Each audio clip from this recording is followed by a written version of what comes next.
வணக்கம். நீங்கள் கேட்டுக்கொண்டிருப்பது தமிழ் வானொலி. நான் உங்கள் தோழி. இன்னைக்கு நாம பார்க்க போற கதை மாயச் சதுரமும் வைரமும். இது நான் எழுதின முற்றிலும் கற்பனையான ஒரு துப்பறியும் கதை. வாங்க கதைய ஆரம்பிக்கலாம்.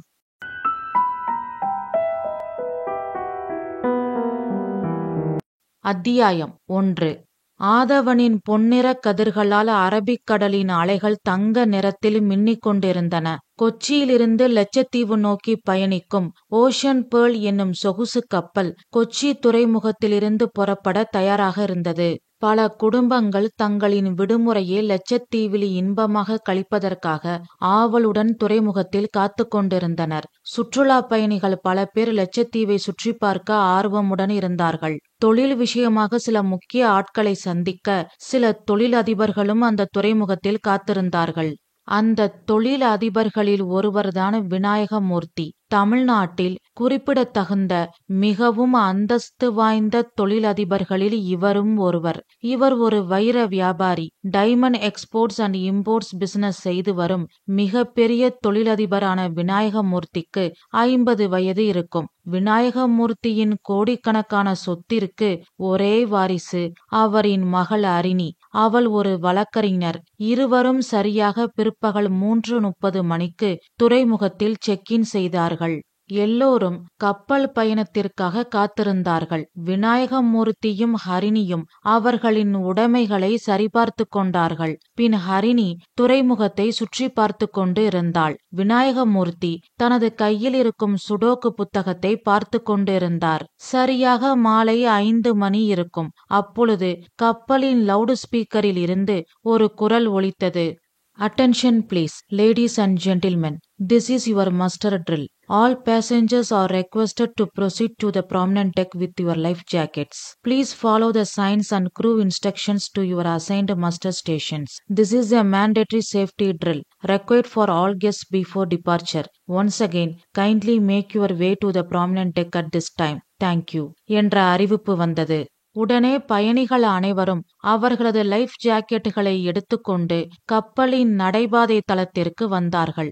அங்கே இருக்கும் க்ரூ மெம்பர்ஸ் கேபின் நம்பர்ஸை வைத்து அனைத்து பயணிகளும் வந்துவிட்டார்களா என்று செக் செய்து கொண்டார்கள். பின் பயணிகளுக்கு லைஃப் ஜாக்கெட் எப்படி அணிய வேண்டும், லைஃப் போட்ஸ் எங்கே இருக்கிறது, வெளியேறும் பொழுது எப்படி சிக்னல்களை ஃபாலோ பண்ண வேண்டும் என்று அனைத்தையும் சொல்லிக் கொடுத்தார்கள். பயணிகள் அனைவரும் லைஃப் ஜாக்கெட் அணிந்து கொண்டு செல்ஃபி எடுத்துக்கொண்டு உற்சாகமாக இருந்தார்கள். விநாயகமூர்த்தி மட்டும் எதிலும் பற்று இல்லாமல் கவனம் இல்லாமல் தனிமையில் நின்று கொண்டிருந்தார். க்ரூ மெம்பர் சொல்லும் பாதுகாப்பு வழிமுறைகளை கூட அவர் கவனமாக கேட்டுக்கொள்ளவில்லை. இதனை கவனித்த அவரின் மகள் அரிணி அவர் அருகில் சென்று அவரின் கையை பிடித்தாள். அவர் திரும்பி பார்த்தார். அப்பா, என்னாச்சு? ஏன் ஒரு மாதிரி இருக்கீங்க? உங்க பிசினஸ் பத்தி ஏதாவது யோசிக்கிறீங்களா? ஏதாவது பிரச்சனையா என்று ஹரிணி கேட்டதும் அவள் தலையில் கை வைத்து தடவினார். பின் மெதுவாக புன்னகைத்தார். ஹரிணி மேலும் கேட்டாள். அப்பா, உங்க உடம்புக்கு ஏதாவது? நாம வேணா திரும்பி வீட்டுக்கு போயிடலாமா? சேச்ச, அதெல்லாம் ஒண்ணும் இல்ல. என்ன பத்தி நினைச்சு நீ கவலைப்படாதம்மா. என் மனசுல சில விஷயங்கள் ஓடிக்கிட்டு இருக்கு. அதுக்கான தீர்வு கண்டிப்பா இந்த பயணத்தோட முடிவுல கிடைச்சிரும். இந்த பயணம் முடிஞ்சதும் பல விஷயங்கள் மாறும் என்று அவர் சொல்லி முடிக்கவும் கப்பலில் மக்கள் ஏற ஆரம்பிப்பதற்கும் சரியாக இருந்தது. ஒவ்வொருவராக கப்பலில் ஏறினார்கள். அவரவர் உடைமைகள் சரியாக இருக்கிறதா என்று பார்த்து கொண்டு அனைவரும் இருக்கையில் அமர்ந்தார்கள். நேரம் மாலை 5:40. கப்பலில் ஃபைனல் போர்டிங் கால் ஒலித்தது. All passengers must be on board. The ship will depart shortly என்று ஒலித்தது. துறைமுகத்தையும் கப்பலையும் இணைக்கும் கேங்வே மூடப்பட்டது. இதற்கு பிறகு கப்பலில் யாரும் ஏற முடியாது. துறைமுகத்தில் கப்பலை கட்டி வைத்திருந்த கடினமான நங்கூர கயிர்கள் அவிழ்க்கப்பட்டு உள்ளே இழுக்கப்பட்டது. அதிகாரிகள் தகவல் தொடர்புகளை சரிபார்த்தார்கள். இன்ஜின் அறையிலிருந்து கிளியரன்ஸ் மற்றும் அனுமதி கிடைத்தது. பின் கப்பல் புறப்பட தயாரானது. கப்பல் புறப்படப் போகிறது என்பதை குறிக்கும் வகையில் ஹாரன் ஒலித்தது. சரியாக மாலை 6 மணிக்கு துறைமுகத்திலிருந்து மெதுவாக கப்பல் புறப்பட்டது. அனைத்தையும் ஹரிணி ரசித்து பார்த்து கொண்டு இருந்தாள். ஆனால் விநாயகமூர்த்தியோ தூரத்தில் வானமும் கடலும் ஒன்றோடு ஒன்று கலப்பது போல் தெரியும் காட்சியை வெறித்து பார்த்தபடி பயணித்துக் கொண்டிருந்தார். அவரிடம் ஒரு சிறிய லெதர் பவுச்சும் சுடோக் பசில் புக்கும் இருந்தது. சாதாரணமாக தொழிலதிபர்கள் அவர்களின் பிசினஸ் கான்டாக்ட்ஸ் அல்லது அக்கவுண்ட் ஸ்லிப்ஸ் இந்த மாதிரி முக்கியமான டாக்குமெண்ட்ஸ்களை வைத்துக்கொள்ள ஒரு லெதர் பவுச்சை பயன்படுத்துவார்கள். அதே போல்தான் விநாயகமூர்த்தியும் ஒரு லெதர் பவுச்சை வைத்திருந்தார். ஆனால் அந்த பவுச் வழக்கத்தை விட, அதாவது நார்மலாக ஒரு தொழிலதிபர் வைத்திருக்கும் லெதர் பவுச்சை விட சற்று கனமாக இருந்தது. அதனை அவர் இறுக பிடித்து கொண்டு இருந்தார். அதிலிருந்து மிக முக்கியமான ரகசியமான ஏதோ ஒன்று அந்த பவுச்சில் இருக்கிறது என்பது ஹரிணிக்கு புரிந்தது. ஆனாலும் தொழில் சம்பந்தப்பட்டதாக இருக்கலாம் என்று ஹரிணி அதனை கண்டுகொள்ளவில்லை. விநாயகமூர்த்திக்கு சுடோக்கு விளையாடுவது மிகவும் பிடிக்கும். பெரும்பாலும் அவரின் ஓய்வு நேரங்களை சுடோக்கு விளையாட்டில்தான் கழிப்பார். அதனால் கப்பல் பயணத்திலும் சுடோக் விளையாட்டை விளையாடப் போகிறார் என்று ஹரிணி நினைத்தாள். அதனால் அதனையும் அவள் பெரிதாக எடுத்துக்கொள்ளவில்லை. ஒருவேளை அந்த சுடோக் பசில் புக்கை அவள் உற்று கவனித்திருந்தால் அந்த புக்கில் விநாயகமூர்த்தி சில நம்பர்ஸ் எழுதி வட்டமிட்டிருந்தார். சில நம்பர்ஸ் எழுதி அண்டர்லைன் செய்திருந்தார். சுடோக் பசில் சால்வ் செய்வது போல் இருக்கும். ஆனால் அந்த எண்களை உற்று கவனித்தால் பற்பல உண்மைகள் புரியும். ஆங்கில எழுத்துக்களோடு கூடிய எண்கள் என்று வித்தியாசமாக அந்த புக்கில் எழுதி வைத்திருந்தார். இப்படி அந்த புத்தகத்தில் இருந்த பல வித்தியாசங்களை அவள் பார்த்திருக்கலாம்.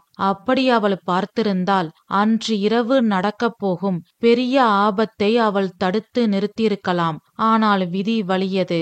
அந்த விசித்திர எண்களை சாதாரணமாக பார்த்தால் அது ஒரு சுடோக் பசில் போன்றுதான் தோன்றும்.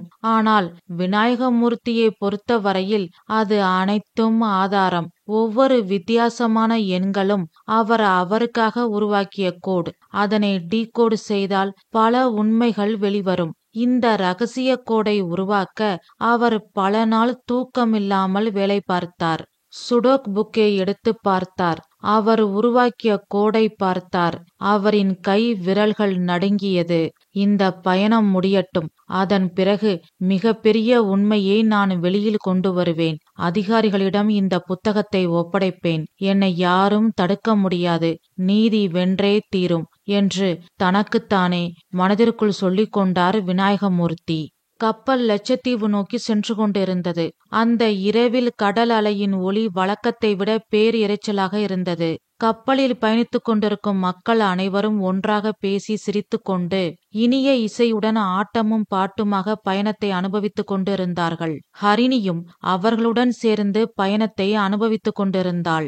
விநாயகமூர்த்தி மட்டும் தனிமையில் தீவிர சிந்தனையில் இருந்தார். அவரை ஒரு நிழல் பின்தொடர்வது போல அவருக்கு தோன்றியது. அவர்களை பற்றிய அனைத்து உண்மைகளும் எனக்கு தெரியும் என்று அவர்களுக்கு தெரிந்தால், நான் உருவாக்கியிருக்கும் கோடை அவர்கள் டீகோடு செய்து விட்டால் நான் உயிருடன் கரையை கடக்க முடியுமா என்ற எண்ணம் அவருக்குள் வந்தது. பயம் அதிகமானது. உடனே அந்த புத்தகத்தை மூடி தனது கோட்டின் கீழ் வைத்தார். நேரம் ஓடியது. சரியாக இரவு 8 மணி இருக்கும். கப்பலின் பிரம்மாண்ட டைனிங் ஹாலில் மக்கள் அனைவரும் ஒன்று கூடினார்கள். அந்த ஹாலில் சர விளக்குகள் மின்னின. மெல்லிய இசை மெதுவாக ஒலித்தது. மக்கள் அனைவரும் பேசி சிரித்து அரட்டையடித்துக் கொண்டே சாப்பிட்டார்கள். கப்பலில் வேலை செய்பவர்கள் அவர்களின் வேலையை மும்மரமாக பார்த்து கொண்டிருந்தார்கள். விநாயகமூர்த்தி மட்டும் ஒரு மூலையில் உள்ள மேசையில் அமைதியாக உட்கார்ந்து அவரது அந்த சுடோக் புத்தகத்தை பார்த்து கொண்டிருந்தார். அப்பொழுது அந்த மேசையின் மீது ஒரு நிழல் உருவம் தெரிந்தது. விநாயகமூர்த்தி நிமிர்ந்து பார்த்தார். அந்த நிழல் உருவத்திற்கு சொந்தக்காரர் கேசவ், விநாயகமூர்த்தியின் பழைய பிசினஸ் பார்ட்னர். வசீகரமான தோற்றமும் மென்மையான பேச்சும் தான் கேசவின் பிளஸ் பாயிண்ட். அது கேசவ் என்று தெரிந்ததும் விநாயகமூர்த்தி குனிந்து மீண்டும் அவரது சுடோக் புத்தகத்தை பார்க்க ஆரம்பித்தார். விநாயகமூர்த்தியை பார்த்து சிரித்துக்கொண்டே கேசவ் கேட்டார், என்ன விநாயகம், விருந்த என்ஜாய் பண்ணாம இங்க தனியா வந்து உட்கார்ந்திருக்க? வாப்பா, போய் என்ஜாய் பண்ணலாம் என்று சொல்லிக்கொண்டே அந்த அறையை சுற்றி பார்த்தார் கேசவ். அப்பொழுது அங்கிருக்கும் 2 nights 10 PM என்று அந்த கப்பலில் இன்று இரவு நடக்கப் போகும் ஒரு விளையாட்டுப் போட்டிக்கான போஸ்டரை பார்த்தார். அப்பொழுது அந்த கப்பலில் ஹவுஸ்கீப்பிங் வேலை செய்யும் முரளி டைனிங் ஹாலிற்கு வந்தான். கப்பலில் பயணம் செய்யும் அனைவரும் சாப்பிட்டு கொண்டிருப்பதால் தட்டுகளை சுத்தம் செய்யவும் கண்ணாடி டம்ளர்களில் தண்ணீர் நிரப்பவும் முரளி அங்கு வந்தான். கேசவ் முரளியை பார்த்தார். முரளியும் கேசவை பார்த்தான். கேசவ் 2 விரல்களை உயர்த்தி ஏதோ சிக்னல் காட்டினார். அதனை பார்த்ததும் முரளி பதட்டமடைந்தான். கேசவ் ஒரு விஐபி பேசஞ்சர். அதனால் பயந்து எதிர்த்து எந்த கேள்வியும் கேட்காமல் அமைதியாக சரி என்று லேசாக தலையசைத்துவிட்டு அங்கிருந்து சென்றான் முரளி. விநாயகமூர்த்தி மௌனமாக இருந்தார். கேசவை நிமிர்ந்து கூட அவர் பார்க்கவில்லை. ஆனால் கேசவின் நிழல் உருவத்தை வைத்து கேசவ் செய்த செய்கையை புரிந்து கொண்டார் விநாயகமூர்த்தி. ஆனாலும் அமைதியாக இருந்தார். இவரின் அமைதியை பார்த்த கேசவ் மீண்டும் கேட்டார், என்னப்பா நான் கேட்டுக்கிட்டு இருக்கேன், நீ பதில் சொல்லாம அமைதியா இருக்க? இங்க இருக்கிறவங்க எல்லாரும் உண்மையிலேயே சந்தோஷமா இருக்காங்கன்னு உனக்கு தெரியுமா? மனசுக்குள்ள உன்னை வச்சுக்கிட்டு உதட்டுல தேன் தடவி பேசுற ஆட்கள் தான் இங்க அதிகம். இங்க நல்லவங்களை விட நல்லவங்க மாதிரி நடிக்கிறவங்க தான் அதிகம் கேசவ் என்று விநாயகமூர்த்தி சொன்ன வார்த்தைகள் கேசவின் உள்ளத்தை குத்தியது. அவர் முகத்தில் இருந்த சிரிப்பு மறைந்தது. கோபம் வெளிப்பட்டது.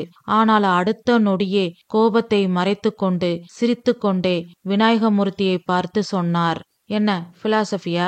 சரி சரி, மறக்காம 10 மணிக்கு வந்து சேரு, சந்தோஷமா என்ஜாய் பண்ணலாம் என்று சொல்லிவிட்டு அங்கிருந்து கேசவ் சென்றார். இது அனைத்தையும் ஹரிணி தூரத்திலிருந்து பார்த்து கொண்டிருந்தாள். இசை ஒளியில் விநாயகமூர்த்தியும் கேசவும் பேசியது அவளுக்கு சரியாக கேட்கவில்லை.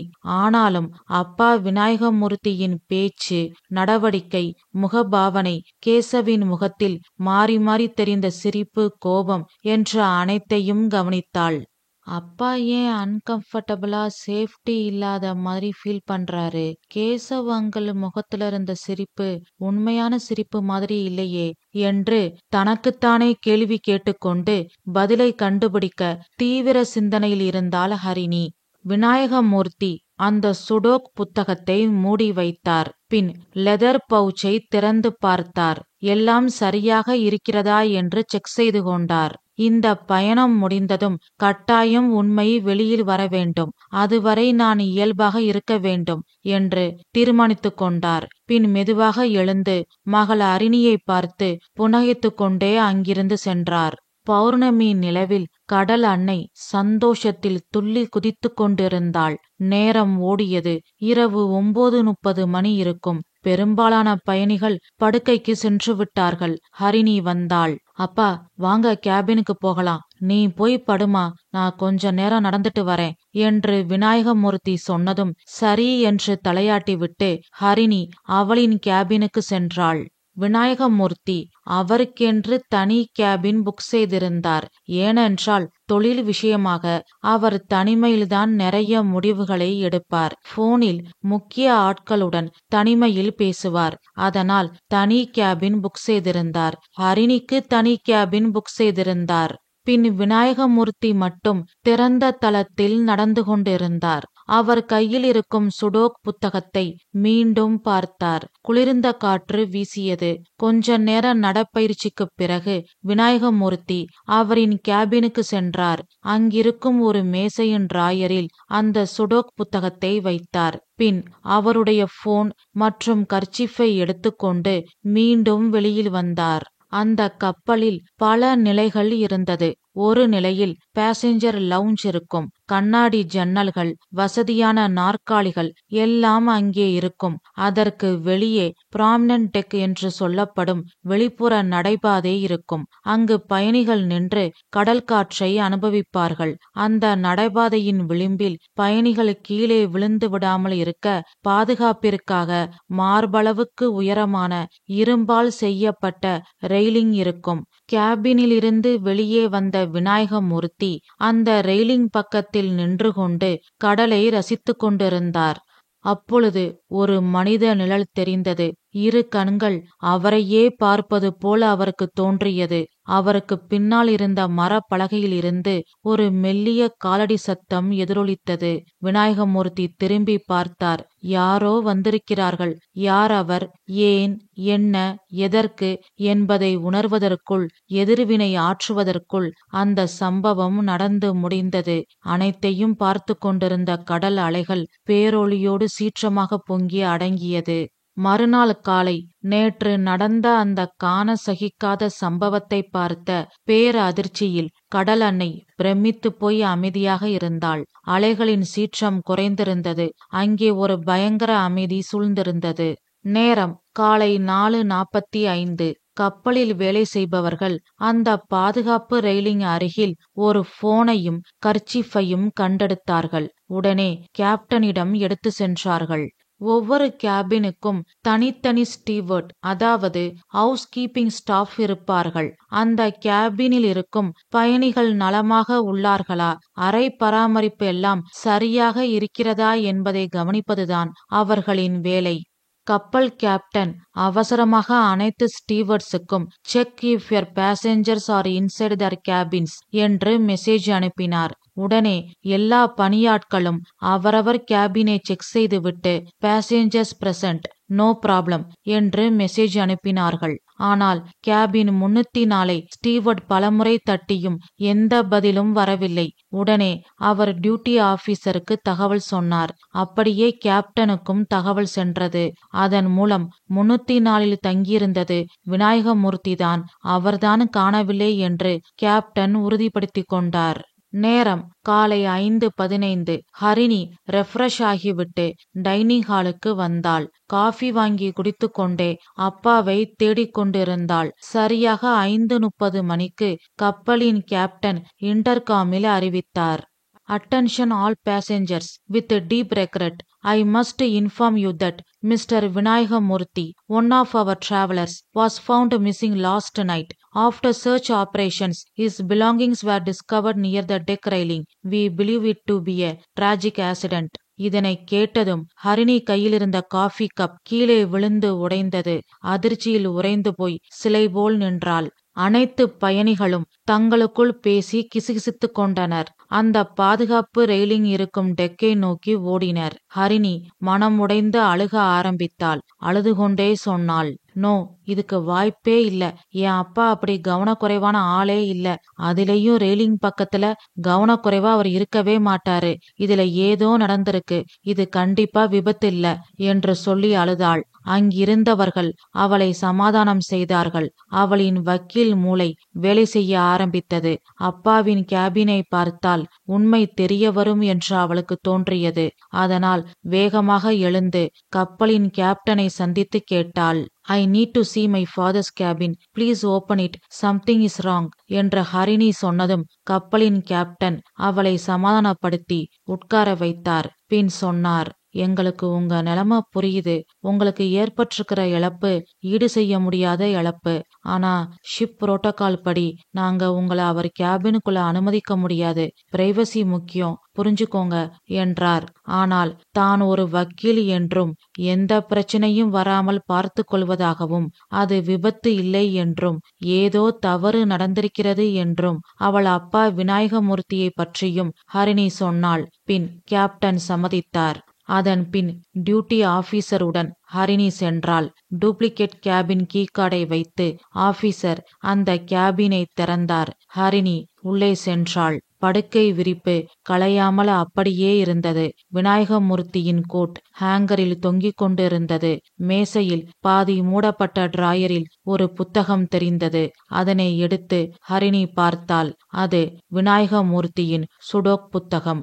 அதில் இருக்கும் விசித்திரமான எண்கள் அனைத்தும் அவளின் சந்தேகத்தை உறுதிப்படுத்தியது.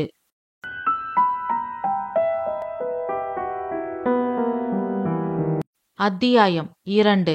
ஓஷன் போல் கப்பல் ஒருவிதமான அமைதியில் மூழ்கியிருந்தது. அதில் பயணித்துக் கொண்டிருக்கும் அத்தனை பேர் உள்ளத்திலும் சோகம் குடிகொண்டு இருந்தது. ஏதோ சொல்ல முடியாத ஒருவித பாரம் அவர்களை அழுத்திக் கொண்டிருந்தது.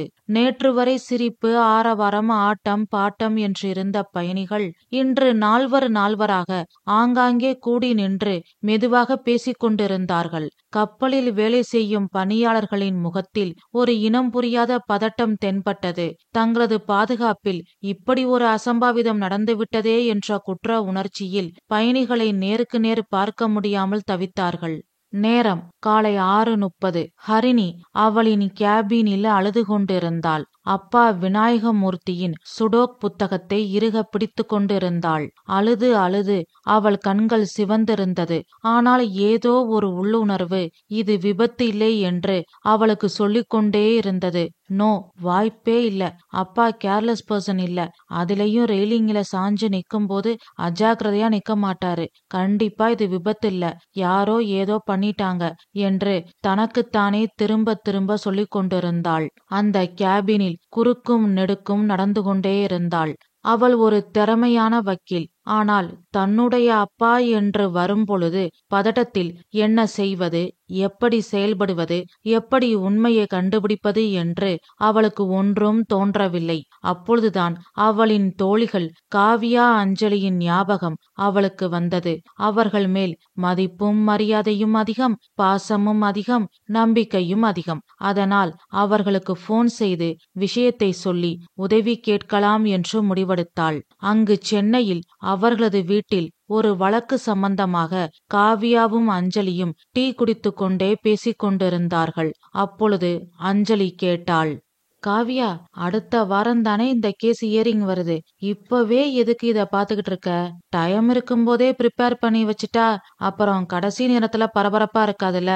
அதுக்காகத்தான். உன் கடமை உணர்ச்சிக்கு ஒரு அளவே இல்லாம போச்சு. சரி, இப்போ நாம பாத்துக்கிட்டு இருக்கிற இந்த கேஸ்ல என்ன பிரச்சனை?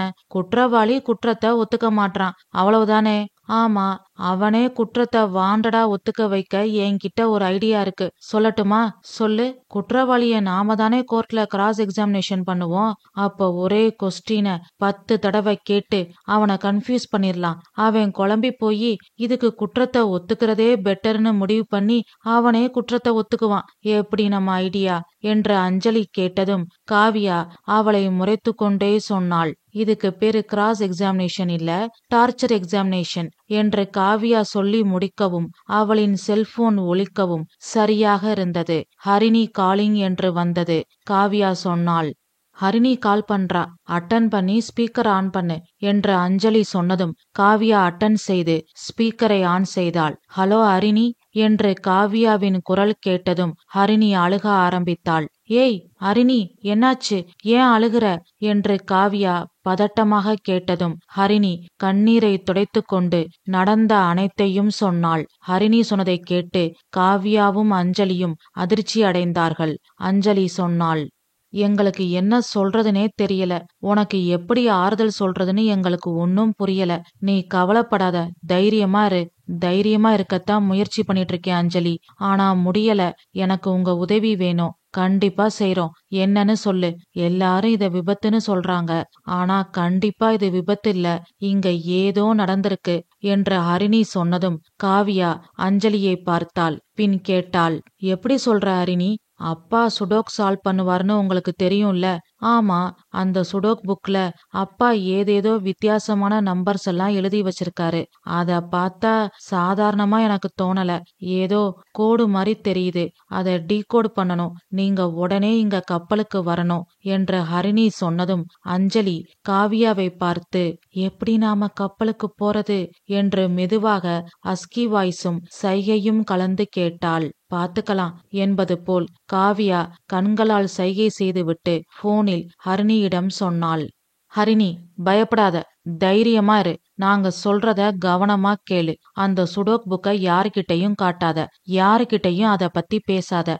பத்திரமா அத வச்சுக்கோ. நீயும் பத்திரமா இரு. நாங்க எப்படியாவது அங்க வரோம். நாங்க எப்பவும் உன்கூட இருப்போம். நீ தனியா இல்ல, அத மட்டும் ஞாபகத்துல வச்சுக்கோ. பயப்படாம இரு என்று காவியா சொன்னதும் அஞ்சலி சொன்னாள், ஆமா ஹரிணி, உண்மை கண்டிப்பா வெளியில வரும். இத செஞ்சவங்க யாரா இருந்தாலும் தப்பிக்க முடியாது. ரொம்ப தேங்க்ஸ். எவ்வளவு சீக்கிரம் வர முடியுமோ அவ்வளவு சீக்கிரம் வாங்க என்று ஹரிணி சொன்னதும் காவியா சொன்னாள், சாதாரண லாயர்ஸ் ஒரு கப்பலுக்குள்ள போய் விசாரணை பண்ண முடியாது. அதனால நாங்க உன்னோட லீகல் ரெப்ரசன்டேட்டிவ்ஸ் அப்படின்ற முறையில அங்க வரோம். அதுக்கான டாக்குமெண்ட்ஸ உனக்கு இப்போ மெயில் பண்றேன். உன்னோட போர்ட்டபிள் பிரிண்டர் மூலம் பிரிண்ட் எடுத்து சைன் பண்ணி எங்களுக்கு அனுப்பு. கண்டிப்பா காவியா. ஓகே. அப்புறம் இன்னொரு முக்கியமான விஷயம், நாங்க போலீஸோ சிபிஐ ஆபீசரோ இல்ல. அதனால எங்களால எல்லாத்தையும் டீட்டெயிலா விசாரிக்க முடியாது. எங்களால எவிடன்ஸ் அப்சர்வேஷன் பண்ண முடியும், டாக்குமெண்ட்ஸ் ரெடி பண்ண முடியும். அதனால நாங்க நேவி லீகல் விங்க காண்டாக்ட் பண்ணி பேசுறோம். எல்லா தகவலையும் உனக்கு அப்பப்ப அப்டேட் பண்ணிட்டே இருக்கோம். ஓகே காவியா, உங்களைத்தான் நான் நம்பியிருக்கேன். சீக்கிரம் வாங்க என்று சொல்லிவிட்டு போனை வைத்தாள். பின் காவியா ஹரிணியின் லீகல் ரெப்ரசன்டேட்டிவ்ஸ் காவியா மற்றும் அஞ்சலி என்பதற்கான டாக்குமெண்ட்ஸை ரெடி செய்து ஹரிணிக்கு அனுப்பினாள். அவளும் பிரிண்ட் அவுட் எடுத்து சைன் பண்ணி ஸ்கேன் செய்து காவியா அஞ்சலிக்கு அனுப்பினாள். அதனை பிரிண்ட் அவுட் எடுத்துக்கொண்டார்கள் காவியாவும் அஞ்சலியும். பின் காவியா அஞ்சலியிடம் சொன்னாள், கடல்ல இந்த சம்பவம் நடந்ததால இது மேரிடைம் ஜுடிக்ஷன்ல வரும். அது மட்டும் இல்ல, இந்தியன் வாட்டர்ல நடந்ததால நேவி பிளஸ் கோஸ்ட் கார்டுக்கு பவர் உண்டு. அவங்களோட headquarters southern naval command கொச்சியில தான் இருக்கு. அதனால நாம அவங்களுக்கு போன் பண்ணலாம் என்று காவியா சொன்னதும் அஞ்சலி தனது செல்போனில் நம்பரை டயல் செய்து காவியாவிடம் கொடுத்தாள். நடந்த அனைத்தையும் ஒன்றுவிடாமல் சொல்லி தாங்கள் ஹரிணியின் லீகல் ரெப்ரசன்டேட்டிவ்ஸ் என்று சொன்னார்கள். அவர்களும் பிரச்சனையின் தீவிரத்தை புரிந்து கொண்டு ஸ்பெஷல் இன்வெஸ்டிகேஷன் ஆபீசர் அரவிந்தை அனுப்புவதாக சொன்னார்கள்.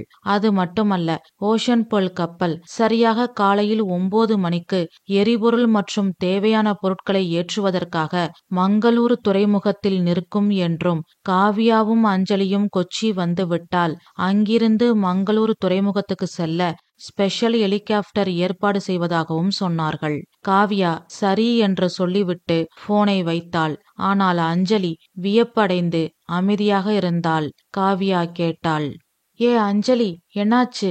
இல்ல காவியா, வாழ்க்கையில முதல் முறையா பிளைட்ல போக போறேன், கப்பல்ல போக போறேன்னு இருந்தேன். இப்போ ஸ்பெஷல் ஹெலிகாப்டர் வேற. எனக்கு என்ன பண்றதுனே தெரியல. கையும் ஓடல காலும் ஓடல என்று அஞ்சலி சொன்னதும் காவியா சொன்னாள், உன்னோட எக்ஸைட்மெண்ட கொஞ்சம் அடக்கி வச்சுக்கோ. அங்க இறந்து போனது ஹரிணியோட அப்பா. அதனால கொஞ்சம் அடக்கி வாசி. ஓகே காவியா. ஆனா எனக்கு ஒரு டவுட்டு. என்ன? எதுக்கு ஸ்பெஷல் ஹெலிகாப்டர்? சாதாரணமா எப்பொழுதும் போல ஃபெரியில போனா அந்த ஹார்பருக்கு போயிட முடியாதா? சாதாரணமா ஃபெரியில போனா ரொம்ப லேட் ஆகும். கப்பல் அங்கிருந்து கிளம்பிரும். அப்புறம் கடல்ல நீந்திக்கிட்டு தான் கப்பலை பிடிக்கணும். உனக்கு நீச்சல் தெரியுமா? என்ன காவியா இப்படி கேட்டுட்ட? நான் ஸ்கூல் படிக்கும்போது, அம்மா தாயே, உன்னோட சொற்பொழிவை கேட்க எனக்கு நேரம் இல்ல, சீக்கிரம் கிளம்புறியா என்று சொல்லிக்கொண்டே ஹரிணிக்கு போன் செய்தாள் காவியா. அனைத்து விவரங்களையும் சொல்லிவிட்டு போனை வைத்தாள். பின் இருவரும் தேவையான உடைமைகளை எடுத்துக்கொண்டு சென்னை விமான நிலையம் வந்து சேர்ந்தார்கள். நேரம் சரியாக காலை 7:30. கொச்சி செல்லும் விமானத்தில் ஏறினார்கள். நேரம் ஓடியது. காலை 9 மணி. கப்பல் மங்களூரு துறைமுகம் வந்து சேர்ந்தது. Good morning passengers. We have now arrived at Mangalore port for a brief halt. The ship will resume its journey to Lakshadweep at 10:30 a.m. sharp. Please remain on board unless permitted by the crew. Thank you. என்று கப்பலின் captain இன்டர்காமில் அறிவித்தார். சென்னையிலிருந்து கொச்சிக்கு விமானத்தில் வந்தால் 1.5 மணி நேரம் ஆகும். சரியாக 9 மணிக்கு காவியாவும் அஞ்சலியும் கொச்சி வந்து சேர்ந்தார்கள். பின் ஸ்பெஷல் ஹெலிகாப்டர் மூலமாக காவியாவும் அஞ்சலியும் காலை 10:10 மணிக்கு மங்களூரு துறைமுகத்துக்கு வந்து சேர்ந்தார்கள். அவர்களை ஹரிணி வரவேற்றாள். காவியா, அஞ்சலி, தேங்க்ஸ். எனக்காக இவ்வளவு தூரம் உடனே வந்திருக்கீங்க. ரொம்ப தேங்க்ஸ். இங்க நடந்தது கண்டிப்பா விபத்து இல்ல. என் மனசு சொல்லுது. கவலைப்படாத ஹரிணி, எனக்கு உன் நிலைமை புரியுது. கண்டிப்பா உண்மைய கண்டுபிடிச்சிடலாம் என்று அஞ்சலி சொன்னதும் காவியா சொன்னாள், ஆமா ஹரிணி, கவலைப்படாத. நாங்க உன்னோட லீகல் ரெப்ரசன்டேட்டிவ்ஸ். அதுக்கான டாக்குமெண்ட் காப்பிய கப்பல் கேப்டன் கிட்ட கொடுத்துரு. கண்டிப்பா எனக்கு உண்மை வெளியில வரணும், என் அப்பாவுக்கு நீதி கிடைக்கணும் என்று ஹரிணி சொல்லிக் கொண்டிருக்கும் பொழுது அங்கு ஃபாஸ்ட் பேட்ரோல் போட் மூலமாக ஸ்பெஷல் இன்வெஸ்டிகேஷன் ஆபீசர் அரவிந்த் வந்தார். அவருடன் ஃபாரன்சிக் டீம் மற்றும் சில அதிகாரிகள் வந்தார்கள். கப்பலின் கேப்டன் அரவிந்தை வரவேற்றார். Mister Aravind, welcome on board என்று அரவிந்தை வரவேற்றுவிட்டு நடந்த அனைத்தையும் சொன்னார். தேங்க்ஸ். மேரிடைம் ஜுடிஷியல்ல நடந்த விஷயம், அதனால என்ன ஸ்பெஷல் இன்வெஸ்டிகேஷன் ஆபீசரா அனுப்பியிருக்காங்க. Okay sir. இவங்க காவ்யா, அஞ்சலி லாயர்ஸ், ஹரிணி மேடமோட லீகல் ரெப்ரசன்டேட்டிவ்ஸ் என்று கேப்டன் சொன்னதும் அரவிந்த் காவ்யா, அஞ்சலி, ஹரிணி மூவரையும் பார்த்தார். பின் ஹரிணியை பார்த்து கேட்டார், நீங்களே ஒரு வக்கீல்னு கேள்விப்பட்டேன், ஆனா என்று இழுத்து கொண்டே காவ்யா, அஞ்சலியை பார்த்தார் அரவிந்த். ஹரிணி சொன்னாள், நீங்க என்ன கேட்க வரீங்கன்னு எனக்கு புரியுது சார். இறந்து போன விநாயகமூர்த்தி என்னோட அப்பா. என்னால பதட்டம் இல்லாம நிதானமா இந்த வழக்க விசாரிக்க முடியும்னு எனக்கு தோணல. அதனாலதான் என் ஃப்ரெண்ட்ஸ லீகல் ரெப்ரசன்டேட்டிவா அப்பாயிண்ட் பண்ணேன் என்று ஹரிணி சொன்னதும் அரவிந்த் சொன்னார், ஓகே, உங்க நிலைமை எனக்கு புரியுது. தப்பா எடுத்துக்காதீங்க. விசாரணைன்னு வந்துட்டா பாரபட்சம் இல்லாம நான் எல்லாரையும் விசாரிப்பேன். பிளஷர், அதுதான் எனக்கும் வேணும் என்று ஹரிணி சொன்னதும் கேப்டனை பார்த்து அரவிந்த் சொன்னார், ஓகே சார். விசாரணை, ஃபாரன்சிக் எல்லாத்தையும் நான் பாத்துக்கிறேன். அதே சமயம் ஹரிணி மேடமுடைய வேண்டுகோளுக்கு ஏற்ப அவங்களோட லீகல் கவுன்சிலா இருக்கிற அட்வொகேட்ஸ் காவியாவும் அஞ்சலியும் இந்த என்கொயரியில இருக்கட்டும். அவங்களோட அப்சர்வேஷன்ஸ் லேட்டரா கோர்ட்ல பயன்படும் என்று அரவிந்த் சொன்னதும் காவியா சொன்னாள், தேங்க்யூ சார். நாங்க லா பக்கம் பாத்துக்கிறோம், நீங்க இன்வெஸ்டிகேஷன் பக்கம் பாருங்க. ரெண்டும் சேர்ந்தாதான் உண்மை முழுசா வெளிவரும் என்று காவ்யா சொன்னதும் கப்பல் கேப்டன் சொன்னார், ஓகே சார். நீங்க வந்தது, ஹரிணி மேடமோட ஃப்ரெண்ட்ஸ் வந்தது எல்லாம் ஓகே தான். ஆனா ஒரு உண்மையை நீங்க எல்லாரும் புரிஞ்சுக்கணும். இது 100% விபத்து தான். ஏன்னா யாருக்கு எப்போ கவனம் சிதறன்னு சொல்ல முடியாது. விநாயகமூர்த்தி ராத்திரியில கால் தவறிதான் விழுந்திருக்கணும் என்று கேப்டன் சொன்னதும் அரவிந்தின் கோபம் அதிகமானது. இருந்தாலும் நிதானமாக கேப்டனை பார்த்து சொன்னார், இது விபத்தா இல்லையான்னு கண்டுபிடிக்கத்தான் நாங்க வந்திருக்கோம். நீங்க சொன்னபடி விபத்தா இருந்தா எங்களுக்கு வேலை மிச்சம். இருந்தாலும் சந்தேகம்னு வந்த பிறகு அதை கிளியர் பண்ணிக்கிறதுதான் கரெக்ட். இந்த விசாரணை முடிகிற வரை கப்பலை விட்டு யாரும் வெளியேறக்கூடாது என்று சாதாரணமாக முகத்தை வைத்துக்கொண்டு ஆனால் கடுமையான தோணியில் அரவிந்த் சொன்னதும் கேப்டனுக்கு பயத்தில் வியர்க்க ஆரம்பித்தது. காவியாவும் அஞ்சலியும் ஒருவரை ஒருவர் பார்த்து கொண்டார்கள். பின் எல்லோரும் கப்பலில் ஏறினார்கள். சரியாக காலை 10:35 மணிக்கு கப்பல் அங்கிருந்து தனது பயணத்தை மீண்டும் தொடங்கியது. கடல் காற்று குளிர்ச்சியாக வீசியது. அன்று மதிய உணவிற்கு பிறகு விநாயகமூர்த்தியின் செல்போன் கர்ச்சிப் கிடைத்த ரெயிலிங் அருகே அருணியுடன் மூவரும் சென்றார்கள். இவர்களை பார்த்ததும் கப்பலில் இருக்கும் மற்ற பயணிகள் அவர்களுக்குள் மெதுவாக பேசி கிசுகிசுத்து கொண்டனர். அஞ்சலி ரெயிலிங்கை கையால் தொட்டாள். அவள் முகத்தில் ஒரு பரபரப்பு. மீண்டும் அதனை நன்றாக பார்த்து அவளது சந்தேகத்தை உறுதி செய்து கொண்டாள். பின் காவ்யாவிடம் சொன்னாள், காவ்யா, இங்க பாரு, இந்த ரெயிலிங் பகுதி மட்டும் சுத்தமா இருக்கு, மத்ததெல்லாம் உப்பு தூசி படிஞ்ச மாதிரி இருக்கு. இப்போதான் சமீபத்துல யாரோ சுத்தமா தொடச்ச மாதிரி தெரியுது என்று அஞ்சலி சொன்னதும் காவ்யா கொஞ்சம் சாய்ந்து அந்த ரெயிலிங் அருகே லேசாக குனிந்து முகர்ந்து பார்த்தாள். கரெக்ட், ஏதோ கெமிக்கல் ஸ்மெல் வருது. யாரோ இதை இப்பத்தான் சமீபத்துல கிளீன் பண்ணிருக்கணும். மேபி கைரேகம் மாதிரியான ஏதாவது தடயத்தை அழிக்க ட்ரை பண்ணிருக்காங்கன்னு நினைக்கிறேன் என்று காவ்யா சொன்னதும் ஹரிணியின் கண்கள் அதிர்ச்சியில் அகல விரிந்தது. அப்படின்னா நான் சொன்னது உண்மையா? அப்பாவ யாரோ கொலை பண்ணிட்டாங்களா என்று கேட்டு அழுக ஆரம்பித்தாள். அவளை காவ்யாவும் அஞ்சலியும் சமாதானப்படுத்தினார்கள்.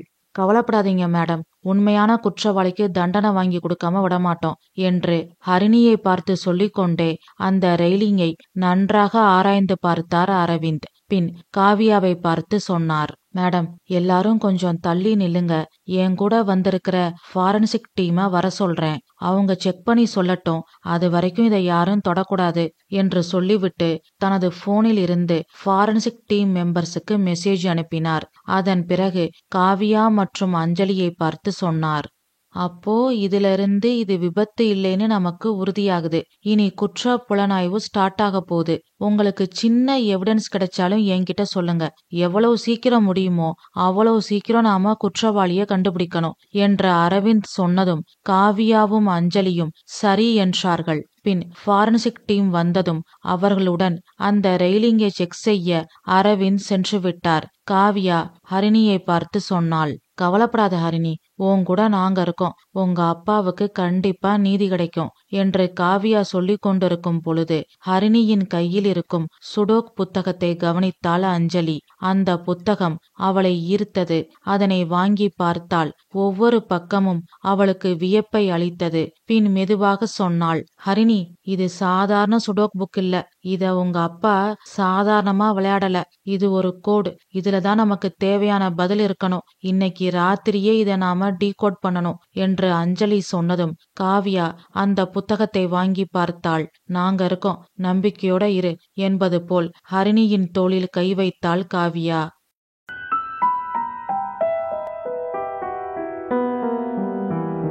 அத்தியாயம் 3. அன்று இரவு. Attention please, ladies and gentlemen. This is your captain speaking. We have now arrived at Lakshadweep port. However, due to the ongoing official investigation on board, all passengers are kindly requested to remain on the ship. For your safety and as per maritime regulations, no one is permitted to disembark until further notice. We understand your concern and your cooperation is highly appreciated. Thank you. என்று captain அறிவித்ததும் கப்பலில் உள்ள பயணிகள் அனைவரும் ஒருவரை ஒருவர் பார்த்து கொண்டார்கள். Ocean போல் கப்பல் அமைதியாக லட்சத்தீவு துறைமுகத்தில் நின்று கொண்டிருந்தது. ஆனால் ஹரிணியின் கேபினில் பதட்டம் நிலவியது. அந்த அறையில் விளக்குகள் மின்னின. அந்த அறையின் நடுவில் ஒரு சிறிய மேசை இருந்தது. அதில் விநாயகமூர்த்தியின் சுடோக் புத்தகம் திறந்து வைக்கப்பட்டிருந்தது. அதனை சுற்றி ஹரிணி, காவியா, அஞ்சலி மற்றும் விசாரணை அதிகாரி அரவிந்த் உட்கார்ந்திருந்தனர். அந்த அறையில் நிசப்தம் குடிகொண்டிருந்தது. அங்கு நிலவிய மௌனத்தை முதலில் ஹரிணிதான் கலைத்தாள்.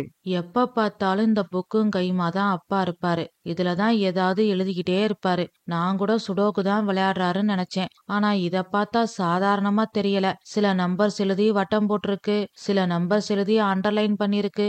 எனக்கு ஒன்னும் புரியல என்று ஹரிணி சொல்ல சொல்ல எல்லோரும் வியப்போடு அந்த புத்தகத்தை பார்த்து கொண்டிருந்தார்கள். அஞ்சலி தனது கண்ணாடியை சரி செய்து கொண்டு நன்றாக அந்த புத்தகத்தை ஆராய்ந்து பார்த்தாள். பின் சொன்னாள், காவியா, இங்க பாரு, இது ரேண்டம் நம்பர்ஸ் இல்ல. வட்டமிட்ட எண்கள் எல்லாம் ஒழுங்கா இல்ல. ஒரே நம்பர் மறுபடியும் மறுபடியும் ரிப்பீட் ஆகுது. அதே சமயம் சில நம்பர்ஸுக்கு அண்டர்லைன் பண்ணிருக்கு. இத பார்க்கும்போது ஏதோ சிம்பிள் மாதிரி இருக்கு என்று அஞ்சலி சொன்னதும் காவியா அதனை கூர்ந்து கவனித்தாள். கரெக்ட் அஞ்சலி, இத நாம சுடோக் மாதிரி சால்வ் பண்ணக்கூடாது. ஏன்னா சுடோக் கேமோட முக்கியமான ரூலே வந்த நம்பர் மறுபடியும் அந்த சதுரத்துக்குள்ள வரக்கூடாது. ஆனா இங்க வந்த எண்கள் மறுபடியும் வருது. சிலது வட்டமிட்டிருக்கு, சிலது அண்டர்லைன் பண்ணிருக்கு. அதனால இது சுடோக் ரூல்ஸ ஃபாலோ பண்ணல. சோ இது ஒரு கோட் அல்லது சிம்பிள், இப்படி ஏதாவது ஒன்னா இருக்கணும். நாம இத டீகோட் பண்ண ட்ரை பண்ணணும் என்று காவியா சொன்னதும் அரவிந்த் முகத்தில் சந்தேகமும் வியப்பும் மாறி மாறி தோன்றியது. பின் கேட்டார், அப்படின்னா விநாயகமூர்த்தி இந்த சுடோக் புத்தகத்தை வச்சு சாதாரணமா விளையாடல. அவரோட ரகசிய கோட இந்த சுடோக் கிரிட்டுக்குள்ள மறைச்சு வச்சிருக்காருன்னு சொல்றீங்க என்று அரவிந்த் கேட்டதும் காவியா சொன்னாள், ஆமா சார், இத சாதாரணமா பார்க்கும்போது இது ஒரு பசில்ஸ் கேம் புக். யாருக்கும் எந்த சந்தேகமும் வராது. ஆனா உண்மையிலேயே இது ஒரு சீக்ரெட் ரெக்கார்டு. ஓகே மேடம், இந்த மாதிரி சீக்ரெட் ரெக்கார்டு மெயின்டைன் பண்ற அளவுக்கு விநாயகமூர்த்திக்கு என்ன ஆபத்து வந்திருக்கும்? விநாயகமூர்த்தி மிகப்பெரிய வைர வியாபாரி. பிசினஸ் எதிரிங்க நிறைய பேர் இருக்கலாம். அவங்களோட ஸ்பை எங்க வேணாலும் எப்படி வேணாலும் இருக்கலாம்.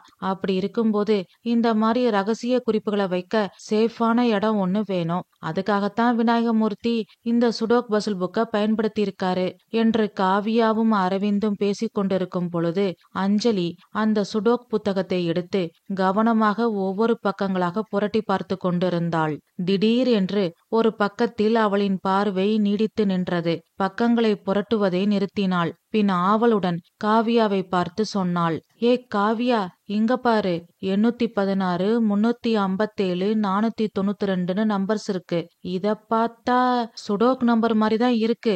அதே சமயம் கப்பலோட கேபின் நம்பர்ஸ் மாதிரியும் இருக்கே என்று அஞ்சலி சொன்னதும் ஹரிணி ஆச்சரியமாக கேட்டாள், என்னது கேபின் நம்பர்ஸா? என்ன சொல்ற என்று சொல்லிக்கொண்டே அஞ்சலி கையில் இருந்த சுடோக் புத்தகத்தை வாங்கி பார்த்தாள். இதுவரைக்கும் அதனை சாதாரண சுடோக் பசில்ஸ் நம்பர் என்று மட்டும்தான் நினைத்திருந்தாள். ஆனால் இப்பொழுதுதான் அதனை வேறு கண்ணோட்டத்தில் பார்த்தாள். ஆமா, இத பார்த்தா கேபின் நம்பர்ஸ் மாதிரி தான் இருக்கு என்று ஹரிணி சொன்னதும் காவ்யா அந்த புத்தகத்தை வாங்கி மேசையில் விரித்து வைத்தாள். அதனை அரவிந்தும் காவ்யாவும் நன்கு உற்று கவனித்தார்கள். காவ்யா முகத்தில் ஏதோ ஒரு தெளிவு பிறந்து விட்டது போல் ஒரு ஒளி தெரிந்தது. பின் சொன்னாள், இது கேபின் நம்பர்ஸ் தான். இந்த கேபின்ல யார் யார் இருக்காங்கன்னு நாம தெரிஞ்சுக்கணும். இதுதான் இந்த கேஸ்ல நமக்கு கிடைச்ச முதல் க்ளூ. இங்க இருந்து தான் உண்மை கொஞ்சம் கொஞ்சமா வெளியில வரப்போகுது என்று காவ்யா சொன்னதும் அரவிந்த் கப்பல் பயணிகளின் விவரம் உள்ள ஃபைலை எடுத்து மேசையில் விரித்து வைத்தார். ஒவ்வொரு கேபின் நம்பராக தேடி பார்த்து கொண்டே வந்தார். அவரின் விரல் ஓரிடத்தில் நின்றது. கண்கள் அகல விரிந்தது. பின் சொன்னார், cabin number 816 Murali, house keeping staff. Cabin number 357 Keshav. Cabin number 492 Kailash Mehta என்று அரவிந்த் சொன்னதும் ஹரிணி பதட்டமானாள். பின் சொன்னாள், நேத்து நைட்டு சாப்பிடும்போது அப்பா சாப்பிட வராம இந்த புக்க வச்சுக்கிட்டு ஏதோ பாத்துக்கிட்டு இருந்தாரு. அப்போ கேஷவ் வந்து பேசினாரு. மியூசிக் சத்தத்துல அவங்க பேசினது எனக்கு கேட்கல. அப்பா முகமே சரியில்லை, ஒரு மாதிரி பாதுகாப்பு இல்லாத மாதிரி பதட்டமா பேசினாரு. கேஷவ் முகத்துல தெரிஞ்ச சிரிப்பும் உண்மையா இல்ல. அதனால கண்டிப்பா அவராத்தான் இருக்கும். அவரை சும்மா விடக்கூடாது என்று சொல்லிக்கொண்டே கோபமாக எழுந்தாள் ஹரிணி. அவளின் கையை பிடித்து இழுத்து காவியா உட்கார வைத்தாள். பின் சொன்னாள், பதட்டப்படாத. உடனே கேஷவ் தான் குற்றவாளின்னு முடிவு பண்ணாத. நீ ஒரு வக்கீல், நிதானமா இரு. கண்டிப்பா நாம எல்லாரையும் விசாரிப்போம். நீ அவசரப்பட்டு ஏதாவது பண்ணுனா குற்றவாளி உஷாராகி ஈஸியா தப்பிச்சிருவான் என்று காவியா சொன்னதும் ஹரிணி அமைதியானாள். கண்களை மூடி நீண்ட பெருமூச்சை விட்டாள். அஞ்சலி அவள் தோளில் கை வைத்து சொன்னாள், நாம கண்டிப்பா விசாரிக்கலாம், பொறுமையா இரு என்று அஞ்சலி சொன்னதும் அரவிந்த் சொன்னார், நாளைக்கு காலையில நமது விசாரணை ஆரம்பம். நீங்க தள்ளி நின்னு எல்லாத்தையும் கவனிங்க, நான் விசாரிக்கிறேன் என்று அரவிந்த் சொன்னதும் மூவரும் சரி என்று தலையாட்டினார்கள். பின் அரவிந்த் அவரின் கேபினுக்கு சென்று விட்டார். காவியாவும் அஞ்சலியும் அவர்களின் கேபினுக்கு சென்று விட்டார்கள். அப்பா விநாயகமூர்த்தியை நினைத்து ஹரிணி கண்ணீர் சிந்திக் கொண்டு இருந்தாள். அடுத்த நாள் காலை கப்பலின் கேப்டனை சந்தித்து அரவிந்த் பேசினார். சார், இந்த கப்பல்ல வேலை பார்க்குற முரளி, அப்புறம் கேபின் நம்பர் 357 தங்கியிருக்கிற கேஷவ், 492 தங்கியிருக்கிற கைலாஷ் மேத்தா, இவங்க 3 பேரையும் நான் விசாரிக்கணும். முரளியே இப்ப வர சொல்றேன்.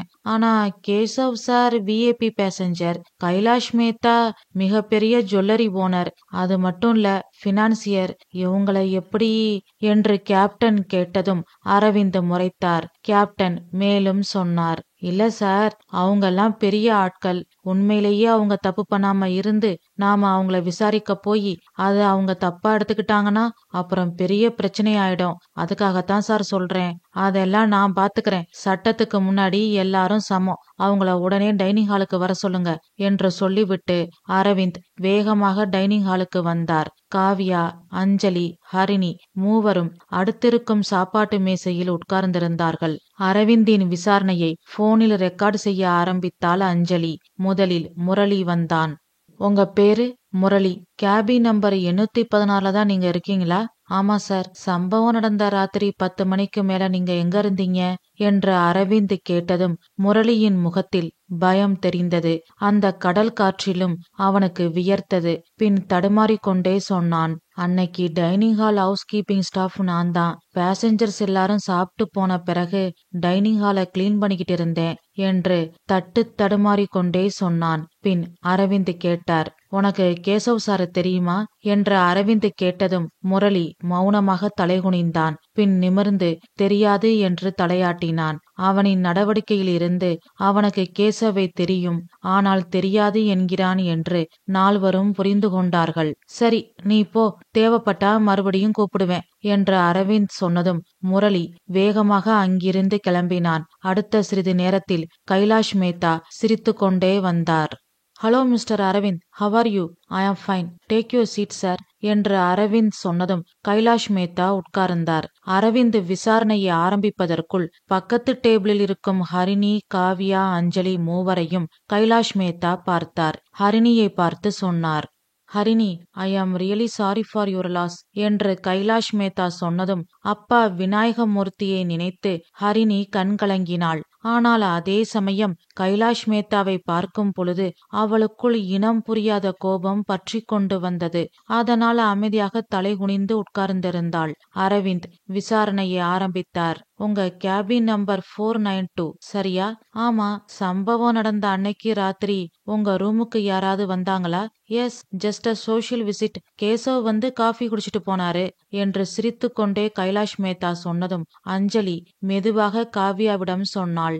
அப்போ கேசவ் கைலாஷ் மேத்தா கண்டிப்பா லிங்க் இருக்கு. கேபின் நம்பர் 357 492 லிங்க் கன்ஃபார்ம் என்று அஞ்சலி சொன்னதும் காவ்யா அமைதியா இரு என்பது போல் அவள் கையை அழுந்த பிடித்தாள். கைலாஷ் மேத்தா மேலும் சொன்னார். சார், விநாயகமூர்த்தி ரொம்ப நல்ல மனுஷன். கொஞ்சம் கவனமா இருந்திருக்கலாம். இப்படி கால் தவறி விழுந்து ச்சே, எல்லாம் நேரம் பாருங்க. கல்யாண வயசுல ஒரு பொண்ணு, இந்த பொண்ண தனியா விட்டுட்டு போக எப்படித்தான் மனசு வந்துச்சோ என்று கைலாஷ் மேத்தா சொல்ல சொல்ல ஹரிணியின் ஆத்திரம் அதிகமாகிக் கொண்டே போனது. அவளை நகர விடாமல் அவளின் கையை இறுக பிடித்து கொண்டிருந்தார்கள் காவியாவும் அஞ்சலியும். கைலாஷ் மேத்தாவை பார்த்து அரவிந்த் சொன்னார். ஓகே சார், நீங்க போகலாம். தேவைப்பட்டா நான் கூப்பிடுறேன் என்று அரவிந்த் சொன்னதும் கைலாஷ் மேத்தா சிரித்து கொண்டே அரவிந்துக்கு கை கொடுத்து விட்டு அங்கிருந்து சென்றார். அவர் சென்றதும் அஞ்சலி சொன்னாள். என்னால முடியல, அவரும் அவர் சிரிப்பும் என்று காவியாவை பார்த்து அஞ்சலி சொன்னதும் ஹரிணி சிரிக்க ஆரம்பித்தாள். ஹரிணியின் சிரிப்பை பார்த்து காவியாவும் அஞ்சலியும் சந்தோஷப்பட்டார்கள். சேர்ந்து சிரித்தார்கள். திடீர் என்று ஹரிணியின் முகம் மாறியது. காவியாவும் அஞ்சலியும் திரும்பி பார்த்தார்கள். அங்கு கேஷவ் வந்து கொண்டிருந்தார். மிஸ்டர் கேசவ், உட்காருங்க என்று அரவிந்த் சொன்னதும் கேசவ் உட்கார்ந்தார். பின் கேட்டார். என்ன விசாரிக்கணும்னு வர சொன்னீங்களாமே? எஸ், உங்க பழைய பார்ட்னர் மிஸ்டர் விநாயகமூர்த்தி இறந்து போயிட்டாரு. அத பத்தி விசாரிக்கத்தான் உங்களை வர சொன்னேன். Yes, tragic accident. I feel sorry என்று கேசவ் சொன்னதும் ஹரிணியின் கண்கள் கோபத்தில் சிவந்தது. அது ஆக்சிடென்ட் இல்ல, கொலகாரா என்று பல்லை கடித்து கொண்டு தனக்குள்ளேயே சொல்லிக் கொண்டாள். பின் அரவிந்த் கேசவை பார்த்து கேட்டார். சம்பவம் நடந்த அன்னைக்கு ராத்திரி நீங்க அவரை சந்திச்சு பேசுனீங்களா? ஆமா. என்ன பேசுனீங்க? இந்த கப்பல்ல டிராவல் பண்ற எல்லாரும் ஆட்டம் பாட்டுன்னு கொண்டாட்டமா இருந்தாங்க. இவர் மட்டும் தனியா இருந்தாரு. அதனால வா ஜாலியா என்ஜாய் பண்ணலான்னு கூப்பிட்டேன். அதுக்கு அவர் என்ன சொன்னாரு? பெரிய ஞானி மாதிரி தத்துவம் பேசினாரு. இப்போ இப்படி ஆயிடுச்சு. என் கூட இருந்திருந்தா இப்படி ஆயிருக்காதுல்ல என்று கேசவ் சொன்ன விதம் பிசினஸ் பார்ட்னர்ஷிப்பிலிருந்து என்னை வெளியேற்றாமல் இருந்திருந்தால் இப்படி ஆயிருக்காது என்று மறைமுகமாக சொல்வது போல் காவியாவிற்கு தோன்றியது. அரவிந்த் கேட்டார். நீங்க என்ன சொல்றீங்க? அன்னைக்கு ஒழுங்கா என் கூட வந்திருந்தா ஜாலியா விளையாடிக்கிட்டு சந்தோஷமா இருந்திருக்கலாம். இப்போ இப்படி ஆயிடுச்சுன்னு சொன்னேன் என்று கேசவ் சொன்னதிலிருந்து அவர் சமாளிக்கிறார் என்பது அப்பட்டமாக தெரிந்தது. பின் அரவிந்த் சொன்னார். ஓகே, நீங்க போகலாம். தேவைப்பட்டா மறுபடியும் கூப்பிடுறேன் என்று அரவிந்த் சொன்னதும் கேசவ் அங்கிருந்து சென்றார். அவர்கள் மூவரிடமும் விசாரித்ததை வைத்து யாரு குற்றவாளி என்று கண்டுபிடிக்க முடியாமல் நால்வரும் ஹரிணியின் கேபினில் தீவிர ஆலோசனையில் இருந்தார்கள். அப்பொழுது ஃபாரன்சிக் ஆபீசர் வந்து அரவிந்திடம் ரிப்போர்ட் கொடுத்து விட்டு சொன்னார். சார், ரெயிலிங் மேல யாரோ கிளீனிங் கெமிக்கல் யூஸ் பண்ணி கிளீன் பண்ணிருக்காங்க.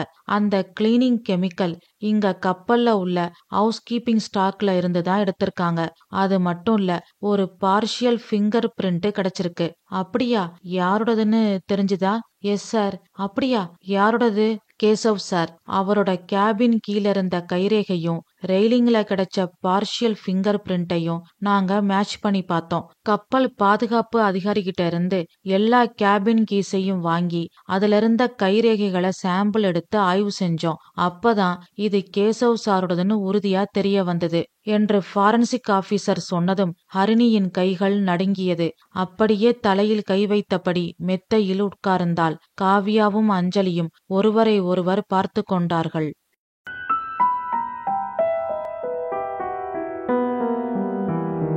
அத்தியாயம் 4. மறுநாள் காலை கேப்டனும் டியூட்டி ஆபீசர்களும் தங்களுக்குள்ள அப்டேட்டுகளை பரிமாறிக்கொண்டார்கள். அதே நேரத்தில் அங்கு கப்பல் பாதுகாப்பு அதிகாரியிடம் விசாரணை அதிகாரி அரவிந்த் பேசிக்கொண்டிருந்தார். சம்பவம் நடந்த ராத்திரியோட key card, reader lock, housekeeping chemical issue register, அப்புறம் சிசிடிவி ஃபுட்டேஜ் எல்லாம் உடனே எனக்கு வேணும் என்று அரவிந்த் கேட்டதும் செக்யூரிட்டி அதிகாரி சொன்னார். சரி சார், ஒரு 10 நிமிஷம் வெயிட் பண்ணுங்க, எல்லா டீட்டெயில்ஸையும் தரேன், சிசிடிவி ஃபுட்டேஜ் மட்டும் கொஞ்சம் லேட் ஆகும் என்றார். அதே நேரத்தில் அங்கு ஹரிணியின் அறையில் காவியாவும் அஞ்சலியும் விநாயகமூர்த்தி வழக்கு பற்றி பேசிக் கொண்டிருந்தார்கள். அப்பா விநாயகமூர்த்தியின் சுடோக் புத்தகத்தை நெஞ்சோடு சாய்த்து வைத்துக்கொண்டு ஹரிணி அழுது கொண்டிருந்தாள். சிறிது நேரத்தில் செக்யூரிட்டி அதிகாரி அரவிந்த் கேட்ட அனைத்து விவரங்களையும் ஒரு ஃபைலாக ரெடி செய்து கொடுத்தார். அதனை எடுத்துக்கொண்டு அரவிந்த் ஹரிணியின் அறைக்கு வந்தார். ஒரு நிமிஷம், எல்லாரும் இங்க வாங்க என்று சொல்லிக்கொண்டே அந்த ஃபைலை எடுத்து மேசையின் மீது வைத்தார். மூவரும் எழுந்து மேசையின் அருகே சென்றார்கள். அவர் ஃபைலை திறந்து பக்கங்களை புரட்டினார். பின் ஓரிடத்தில் நிறுத்திவிட்டு, இங்க பாருங்க என்று ஆரம்பித்தவர் பக்கத்தில் இருந்த பதிவு வரிசைகளை விரலால் சுட்டிக்காட்டினார். பின் சொன்னார், ஹவுஸ் கீப்பிங் இஷ்யூ ரிஜிஸ்டர் படி சம்பவம் நடந்த அன்னைக்கு ராத்திரி 11:35 மணிக்கு முரளி ஒரு பாட்டில் ரெயில் கிளீனரை எடுத்திருக்கான் என்று அரவிந்த் சொன்னதும் அஞ்சலி கேட்டாள். அப்படின்னா அவன்தான் சம்பவம் நடந்த பிறகு கிளீனர் வச்சு ரெயிலிங்ல அந்த குறிப்பிட்ட பகுதியை மட்டும் சுத்தம் பண்ணிருக்கான், கைரேகைய அழிக்க பார்த்திருக்கான். அப்படித்தான் நினைக்கிறேன். அடுத்து இங்க கப்பல்ல தங்கி இருக்கிற ஒவ்வொரு பயணிக்கும் கேபின் கீ கார்டு இருக்கும். அது நமக்கு தெரிஞ்சதான். அதை வச்சுதான் கேபினை ஓபன் பண்ண முடியும். அந்த கார்டு இருந்தாதான் கப்பல்ல பல இடங்களுக்கு, குறிப்பா நடபாத தளத்துக்கு, லவுஞ்ச் என்ட்ரிக்கெல்லாம் போக முடியும். இதெல்லாம் நமக்கு தெரிஞ்சதான். அந்த கீ கார்டு லாக் வச்சு பார்க்கும்போது 10:18 மணிக்கு டெக்பி நடபாத தளத்துல 357, அதாவது கேஷவ் அவரோட கார்டை பயன்படுத்தியிருக்காரு. அதே சமயம் 10:22 இருந்து 10:26க்குள்ள அந்த 4 நிமிஷத்துக்குள்ள ஸ்டோர் 203ல 2 அசஸ் நடந்திருக்கு. அது யாருன்னு தெரியல என்று அரவிந்த் சொன்னதும் காவியா சொன்னாள். அப்போ கீ ஓவரைடு வச்சிருக்கிற யாரோ ஒருத்தர் தான் அந்த 4 நிமிஷத்துக்குள்ள ஸ்டோர் 203 2 தரம் அசஸ் பண்ணிருக்கணும். கரெக்ட் காவியா, அதுக்கு அடுத்து இருக்கிற கீ கார்டு லாக்க பாருங்க என்று சொல்லி ஃபைலில் ஒரு குறிப்பிட்ட இடத்தை காட்டினார் அரவிந்த். 10:32 லவுஞ்ச் 492 கைலாஷ் மேத்தா என்று இருந்தது. அதனை பார்த்ததும் அஞ்சலி சொன்னாள், 10:18க்கு கேஷவ் அவரோட கார்டை பயன்படுத்தி நடபாத தளத்துக்கு வந்திருக்காரு. 10:22 இருந்து 10:26க்குள்ள, அதாவது 4 நிமிஷத்துக்குள்ள யாரோ 2 தரம் ஸ்டோர் 203 அசஸ் பண்ணிருக்காங்க.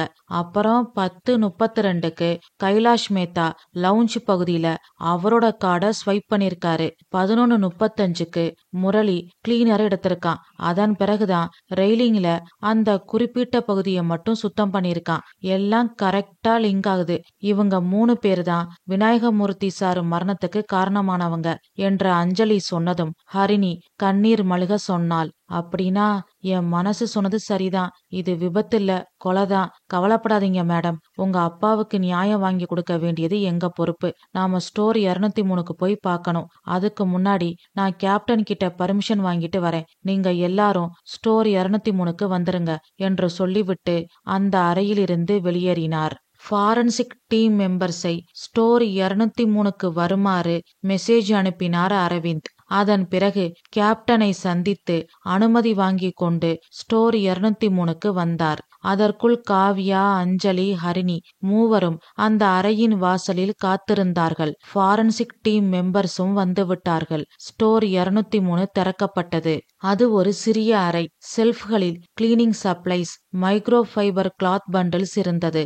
அந்த அறையை சுற்றி பார்த்தார்கள். அப்பொழுது ஃபாரன்சிக் ஆபீசர் ஒருவர் சொன்னார், இங்க பாருங்க என்றார். எல்லோரும் அவர் காட்டிய இடத்தை பார்த்தார்கள். அங்கு ஒரு துணி இருந்தது. கெமிக்கல் மற்றும் உப்பு துகள்கள் அதில் படிந்திருந்தது.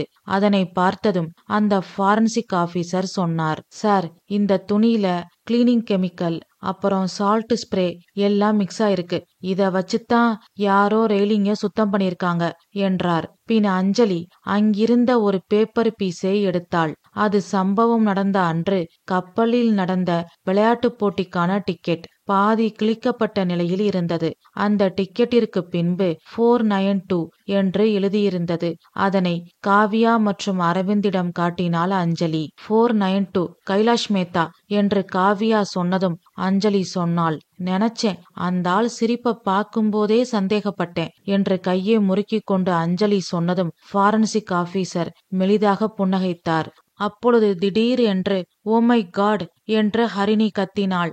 எல்லோரும் என்னவோ ஏதோ என்று பதட்டமாக திரும்பி பார்த்தார்கள். தலையில் கை வைத்தபடி ஹரிணி சொன்னாள், ஒரு விஷயம் சொல்ல மறந்துட்டேன். அப்பாவோட போன் கர்ச்சீஃப் கிடைச்சிருச்சு.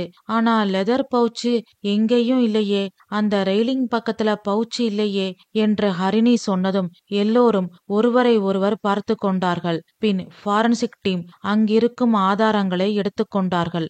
அரவிந்த், காவ்யா, அஞ்சலி, ஹரிணி நால்வரும் ஹரிணியின் கேபினுக்கு வந்தார்கள். விநாயகமூர்த்தியின் சுடோக் புத்தகத்தை எடுத்து மீண்டும் பார்த்தார்கள். காவ்யா சொன்னாள், 816, 357, 492 இந்த எண்களை எப்படி கூட்டினாலும் 15 வரும். ஆனா வந்த நம்பர் திரும்பி வராது. இதுதான் சுடோக் ரூல்ஸ். இந்த நம்பர்களை பார்க்கும்போது சாதாரண சுடோக் கேம் நம்பர்ஸ் மாதிரி தெரியும். ஆனா கவனமா உத்து பார்த்தா இது கப்பல்ல இருக்கிற கேபின் நம்பர்ஸ்னு தெரியும். விநாயகமூர்த்தி சார் பயங்கர பிரில்லியன்ட் என்று காவ்யா சொல்ல சொல்ல ஹரிணி அவள் அப்பாவை நினைத்து பெருமிதம் கொண்டாள். பின் ஹரிணி கேட்டாள், அப்பாவோட லெதர் பவுச்சு கண்டுபிடிச்சிடலாம், கவலைப்படாத என்று அஞ்சலி சொன்னதும் அரவிந்த் சொன்னார், ஓகே, நாம விசாரணையை ஆரம்பிக்கலாம், வாங்க டைனிங் ஹாலுக்கு போகலாம் என்றார். எல்லோரும் டைனிங் ஹாலுக்கு சென்றார்கள். முதலில் முரளியை அழைத்து விசாரணையை ஆரம்பித்தார்கள். முரளி, சம்பவம் நடந்த அன்னைக்கு நீ கிளீனர் எடுத்திருக்க. ஆமா சார், கிளாஸு பிளேட்டு எல்லாம் கிளீன் பண்றதுக்காக. ஓ, உங்க ஊர்ல எல்லாம் கிளாஸு பிளேட்டை சால்ட் ஸ்ப்ரே வச்சுதான் கிளீன் பண்ணுவீங்களா என்று அரவிந்த் கேட்டதும் முரளி அமைதியாக தலைகுனிந்து நின்றான். அரவிந்த் மேலும் சொன்னார், நீ அந்த கிளீனர் சால்ட் ஸ்ப்ரே எல்லாத்தையும் வச்சு ரெயிலிங்க சுத்தம் பண்ணிருக்க. அதுக்காக நீ யூஸ் பண்ண துணிய ஸ்டோர் 203 இருந்து நாங்க எடுத்துட்டோம் என்று அரவிந்த் கொஞ்சம் கடுமையாக சொன்னதும் முரளியின் கண்கள் கலங்கியது. பயத்தில் முகம் வெளிறிவிட்டது. அவன் எச்சில் விழுங்குவது தொண்டைக்குழியில் நன்றாக தெரிந்தது. பின் தட்டு தடுமாறி சொன்னான், சார், கஷ்டப்படுற குடும்பம். என் ஒருத்தன் வருமானத்தை வச்சுதான் என் குடும்பம் இருக்கு. உண்மைய சொன்னா என் வேலை போயிடுமோன்னு எனக்கு பயமா இருக்கு சார். சொல்லாட்டி நீ ஜெயிலுக்கு போக வேண்டியிருக்கும். பரவாயில்லையா? நீதான் காசுக்காக விநாயகமூர்த்தி சாரை கொலை பண்ணிட்டு தடயத்தை அழிச்சிட்டேன்னு சொல்லி கேஸ் புக் பண்ணி உன்னை உள்ள தள்ளிடுவேன். பரவாயில்லையா? சார் சார் வேண்டாம் சார், நான் உண்மைய சொல்லிடுறேன் சார். கேசவ் சார் தான் என்ன கிளீன் பண்ண சொன்னாரு. எப்போ உன்கிட்ட சொன்னாரு? அன்னைக்கு ராத்திரி எல்லாரும் சாப்பிட்டுக்கிட்டு இருக்கும்போது விநாயகமூர்த்தி சாரும் கேசவ் சாரும் பேசிட்டு இருந்தாங்க. அப்போ நான் டைனிங் ஹாலை கிளீன் பண்ண வந்தேன். அப்போ 2 விரலை காட்டி சிக்னல் காட்டினாரு. அதுக்கு என்ன அர்த்தம்? ராத்திரி 11 மணிக்கு மேல என்ன வந்து பாருன்னு அர்த்தம். ஓகே, அப்புறம் என்ன நடந்தது?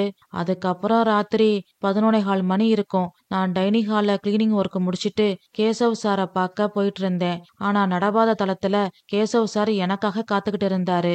லவுஞ்சு தளத்துக்கு பக்கத்துல இருக்கிற ரெயிலிங் கொஞ்சம் அசுத்தமா இருக்கு. அங்க நின்னு நான் பிளாக் காஃபி குடிச்சிட்டு இருந்தேன். அது கொஞ்சம் அதுல சிந்திருச்சு. நீ கொஞ்சம் அதை நல்லா கிளீன் பண்றியான்னு என்னை பார்த்து கேட்டாரு. நானும் சரின்னு சொல்லிட்டு உடனே கிளீன் பண்ண போயிட்டேன். எனக்கு சத்தியமா வேற ஒன்னும் தெரியாது சார் என்று சொல்லி முரளி அழுக ஆரம்பித்தான். ஓகே, அழுகாத. இந்த கேஸ் சம்பந்தமா உனக்கு என்ன தெரிஞ்சாலும் மறைக்காம என்கிட்ட வந்து சொல்லணும் என்று அரவிந்த் சொன்னதும் முரளி சரி என்று தலையாட்டினான். சரி, நீ போகலாம் என்று அரவிந்த் சொன்னதும் முரளி கண்ணீரை துடைத்து கொண்டே அங்கிருந்து சென்றான். அதன் பிறகு கேசவை விசாரணைக்கு அழைத்தார்கள். மிஸ்டர் கேஷவ், சரியா 10:18க்கு நடபாத தளத்துக்கு போயிருக்கீங்க. உங்க கார்டு லாகின் ஆயிருக்கு. எஸ், சும்மா காத்து வாங்கிக்கிட்டே நடக்கலாம்னு போனேன். ஓகே, முரளி கிட்ட நாங்க விசாரிச்சிட்டோம். அவன் எல்லா உண்மையும் சொல்லிட்டான். நீங்க தான் அவனை ரெயிலிங்க கிளீன் பண்ண சொல்லிருக்கீங்க. நோ, நான் சொல்லவே இல்ல. ஐயோ, நான் பாவம் கையோட வந்துரும்னு சும்மாவா சொன்னாங்க? என்ன சொல்றீங்க? ஆமா சார், முரளி குடும்பம் ரொம்ப ஏழ்மையான குடும்பம். இப்படி குடும்பத்தை பிரிஞ்சு கப்பல்ல வேலை பார்த்து கஷ்டப்பட்டுக்கிட்டு இருக்கானேன்னு அவனுக்கு உதவிக்கு பணம் கொடுத்தேன். என்கிட்ட வேலை கேட்டான். நான் வேலை கொடுத்துட்டா ஊருக்கு வந்து வேலை பார்த்துக்கிட்டே குடும்பத்தோட இருக்கலாம்னு சொன்னான். ஆனா தற்சமயம் என்கிட்ட வேலை எதுவும் இல்ல. அதனால இல்லைன்னு சொல்லிட்டேன். அத மனசுல வச்சுக்கிட்டு என் மேல இப்படி ஒரு பழிய தூக்கி போடுவான்னு நான் கனவுல கூட நினைக்கல. கிடைக்கல. ஓகே, நீங்க போகலாம். தேவைப்பட்டா மறுபடியும் உங்களை விசாரணைக்கு கூப்பிடுவோம் என்று அரவிந்த் சொன்னதும் கேசவ் வேகமாக அங்கிருந்து சென்றார். அதன் பிறகு கைலாஷ் மேத்தாவை விசாரணைக்கு அழைத்தார்கள். கைலாஷ் மேத்தா வந்தார். சம்பவம் நடந்த அன்னைக்கு ராத்திரி இந்த கப்பல்ல நடந்த விளையாட்டு போட்டியில கலந்துக்கிட்டீங்களா? ஆமா. அதோட டிக்கெட் உங்ககிட்ட இருக்கா? ஞாபகம் இல்ல. கேபின்ல செக் பண்ணி பாக்குறேன். அதுக்கு அவசியம் இல்ல. ஏன்னா அது உங்க கேபின்ல இருக்காது. அப்படியே இருந்தாலும் ஒரு பாதி தான் இருக்கும். ஒரு பாதி எங்க கிட்ட இருக்கு என்று சொல்லி ஸ்டோர் 203 எடுத்த அந்த பாதி டிக்கெட்டை காட்டினார் அரவிந்த். கைலாஷ் மேத்தா அமைதியாக இருந்தார். அரவிந்த் மேலும் கேட்டார். நீங்க விளையாட போனது தப்பில்ல. ஆனா உங்க டிக்கெட்டோட பாதி ஸ்டோர் 203க்கு எப்படி போச்சு? அதுதான் என் கேள்வி என்று அரவிந்த் கேட்டதும் கைலாஷ் முகத்தில் பதட்டம் அதிகமானது. பின் கைலாஷ் சொன்னார், எனக்கு சரியா ஞாபகம் இல்ல சார். எப்படி டிக்கெட் கிழிஞ்சுது, அது எப்படி அந்த ஸ்டோருக்கு போச்சுன்னு எதுவும் தெரியாது சார். ஓகே, நீங்க போகலாம் என்று அரவிந்த் சொன்னதும் கைலாஷ் மேத்தா அங்கிருந்து சென்றார். பின் ஷிப் செக்யூரிட்டி பிரிவில் வேலை பார்க்கும் ஒருவர் வந்தார். அரவிந்திடம் சொன்னார், சார், நீங்க கேட்ட சிசிடிவி ஃபுட்டேஜ் ரெடி, பாக்குறீங்களா என்று அவர் கேட்டதும் ஓஎஸ் என்று சொல்லிக்கொண்டே அரவிந்த் எழுந்து சென்றார். அவர் பின்னால் காவியா, அஞ்சலி, ஹரிணி மூவரும் சென்றார்கள். செக்யூரிட்டி ரூம் கேமராவில் படங்கள் கிளியராக இல்லை. கடல் அலையின் புகையினால் கேமரா கொஞ்சம் மங்கலாகத்தான் இருந்தது. இருந்தாலும் அதனை 4 பேரும் கூர்ந்து கவனித்தார்கள். சர்வீஸ் காரிடர் மூலையில் ஒருவரின் கையில் ஒரு பவுச்சு போல் ஒன்று தெரிந்தது. உடனே காவியா சொன்னாள், ப்ளீஸ் சார், அதை ஜூம் பண்ணுங்க. சாரி மேடம், ஜூம் பண்ண முடியாது, வேணா ஃப்ரீஸ் பண்றேன் என்று சொல்லி ஃப்ரீஸ் செய்தார். அதனை உற்று கவனிக்கும் பொழுது அந்த பவுச்சு வைத்திருக்கும் நபரின் கையில் இருந்த மோதிரம் பளிச்சென்று தெரிந்தது. சதுர வடிவத்தில் கே என்ற எழுத்து கொண்ட மோதிரம். அதனை பார்த்ததும் அஞ்சலி சொன்னாள், கே ஃபார் கைலாஷ் மேத்தா என்று அஞ்சலி சொன்னதும் ஹரிணி சொன்னாள், நோ, கே ஃபார் கேஷவ் என்று ஹரிணி சொன்னதும் எல்லோரும் ஒருவரை ஒருவர் பார்த்து கொண்டார்கள். அஞ்சலி சொன்னாள், சுத்தம், பேராவது மாத்தி வச்சிருக்க கூடாதா? சீக்கிரம் கண்டுபிடிச்சிட்டு வீடு போய் சேர்ந்திருக்கலாம். இப்படி இந்த தீவுக்குள்ள இன்னும் எத்தனை நாள் இருக்க போறோமோ என்று அஞ்சலி புலம்பிக் கொண்டே அங்கிருக்கும் நாற்காலியில் உட்கார்ந்தாள். காவியா சொன்னாள், கேஷவ், கைலாஷ் 2 பேருக்குமே பொருந்தும். 2 பேர்ல யாருன்னு கண்டுபிடிக்கணும் என்று காவியா சொன்னதும் அரவிந்த் அந்த செக்யூரிட்டி டெக் ஆபீசரிடம் சொன்னார், இதோட காப்பி ஒன்னு எனக்கு கொடுங்க. ஓகே சார் என்று அந்த ஆபீசர் சொன்னதும் எல்லோரும் கிளம்பி ஹரிணியின் கேபினுக்கு சென்றார்கள். விநாயகமூர்த்தியின் சுடோக் புத்தகத்தை எடுத்து மீண்டும் அஞ்சலி புரட்டி கொண்டிருந்தாள். அப்பொழுது அந்த புத்தகத்தின் கடைசியில் A15 என்று எழுதியிருந்தது. அதனை பார்த்ததும் அஞ்சலி கேட்டாள், 15, இது சுடோக் ஸ்கொயர் வேல்யூ தானே? எஸ், ஆனா A15 அப்படின்னு போட்டிருக்கு. இத பார்த்தா லாக்கர் நம்பர் மாதிரி இருக்கு என்று காவியா சொன்னதும் அரவிந்த் சொன்னார், அப்போ வாங்க, கப்பல்ல டெபாசிட் லாக்கர் இருக்கிற பர்சர் ஆபீஸுக்கு போகலாம் என்று அரவிந்த் சொன்னதும் எல்லோரும் கிளம்பி சென்றார்கள். அங்கிருக்கும் அதிகாரியின் உதவியுடன் சம்பவம் நடந்த அன்று A15 லாக்கர் டீடைல்ஸ் எடுத்து பார்த்தார்கள். 10:58 PM locker A15 open by master overwrite, entry remark, token misread என்று இருந்தது. அதாவது மாஸ்டர் ஓவரைடு என்பது கப்பலில் வேலை செய்யும் ஆட்களுக்கு, கப்பலில் பர்சர் ஆபீஸில் வேலை பார்க்கும் ஆட்களுக்கு மட்டும் உள்ள ஒரு அசஸ். ஆனால் லாகில் பெயர் இல்லை. யாரோ ஓவரைடு அசஸை பயன்படுத்தி லாக்கரை ஓபன் செய்திருக்கிறார்கள். இதனை பார்த்ததும் காவியா கேட்டாள், பேர் இல்லாம ஓவரைடு என்ட்ரி எப்படி வந்திருக்கும் என்று காவியா கேட்டதும் பர்சரில் வேலை பார்க்கும் அதிகாரி சொன்னார், மேடம், சில சமயங்கள்ல கிளேர் EM கிளிச் காரணமா லாகு முழுசா கேப்சர் பண்ணாம விட்டுரும். ஓகே சார், ஆனா பேக்கப் லெக்சர்ல கூட சைன் இல்லையே என்று காவியா கேட்டதும் அந்த ஆபீசர் அமைதியாக தலைகுனிந்து நின்றார். பின் அரவிந்த் சொன்னார், ஓகே, இப்போ அந்த லாக்கரை ஓபன் பண்ணுங்க என்ற அரவிந்த் சொன்னதும் A15 லாக்கர் ஓபன் செய்யப்பட்டது. அங்கு விநாயகமூர்த்தியின் பவுச் இல்லை. அதற்கு பதிலாக ஒரு கடிதம் இருந்தது. அதில் சுடோக் ஸ்கொயர் வரையப்பட்டு இருந்தது. அதனை பார்த்ததும் எல்லோருக்கும் பேரதிர்ச்சியாக இருந்தது. பின் எல்லோரும் ஹரிணியின் கேபினுக்கு வந்தார்கள். காவியா சொன்னாள், கேசவ், கைலாஷ் இவங்க 2 பேர்ல தான் யாரோ என்னமோ பண்ணிருக்காங்க. அவங்களுக்கு இங்க இருக்கிற அதிகாரிங்க யாரோ ஹெல்ப் பண்ணிருக்காங்க. விநாயகமூர்த்தி சார் சுடோக் மூலம் கோடு கிரியேட் பண்ணிருக்காருன்னு அவங்களுக்கும் தெரிஞ்சிருக்கு என்று காவியா சொல்லிக் கொண்டிருக்கும் பொழுதே CCTV செக்யூரிட்டி டெக் ஆபீசர் ஓடி வந்தார். சார், ஒரு முக்கியமான விஷயம். லவுஞ்சில கீழே தரையில ஒரு சின்ன மேக்னடைஸ்டு ஊக்கோட ஒரு சின்ன பகுதி இருக்கு சார். அத பார்த்தா அது மேல சால்ட் ரஸ்ட் மிக்ஸ் படிஞ்ச மாதிரி இருக்கு. அதுக்கு பக்கத்துல லெதர் ஸ்ட்ராப் மாதிரி ஒரு சின்ன பீஸ் இருக்கு என்று அவர் சொன்னதும் எல்லோரும் ஒரே மூச்சாக பவுச் என்றார்கள்.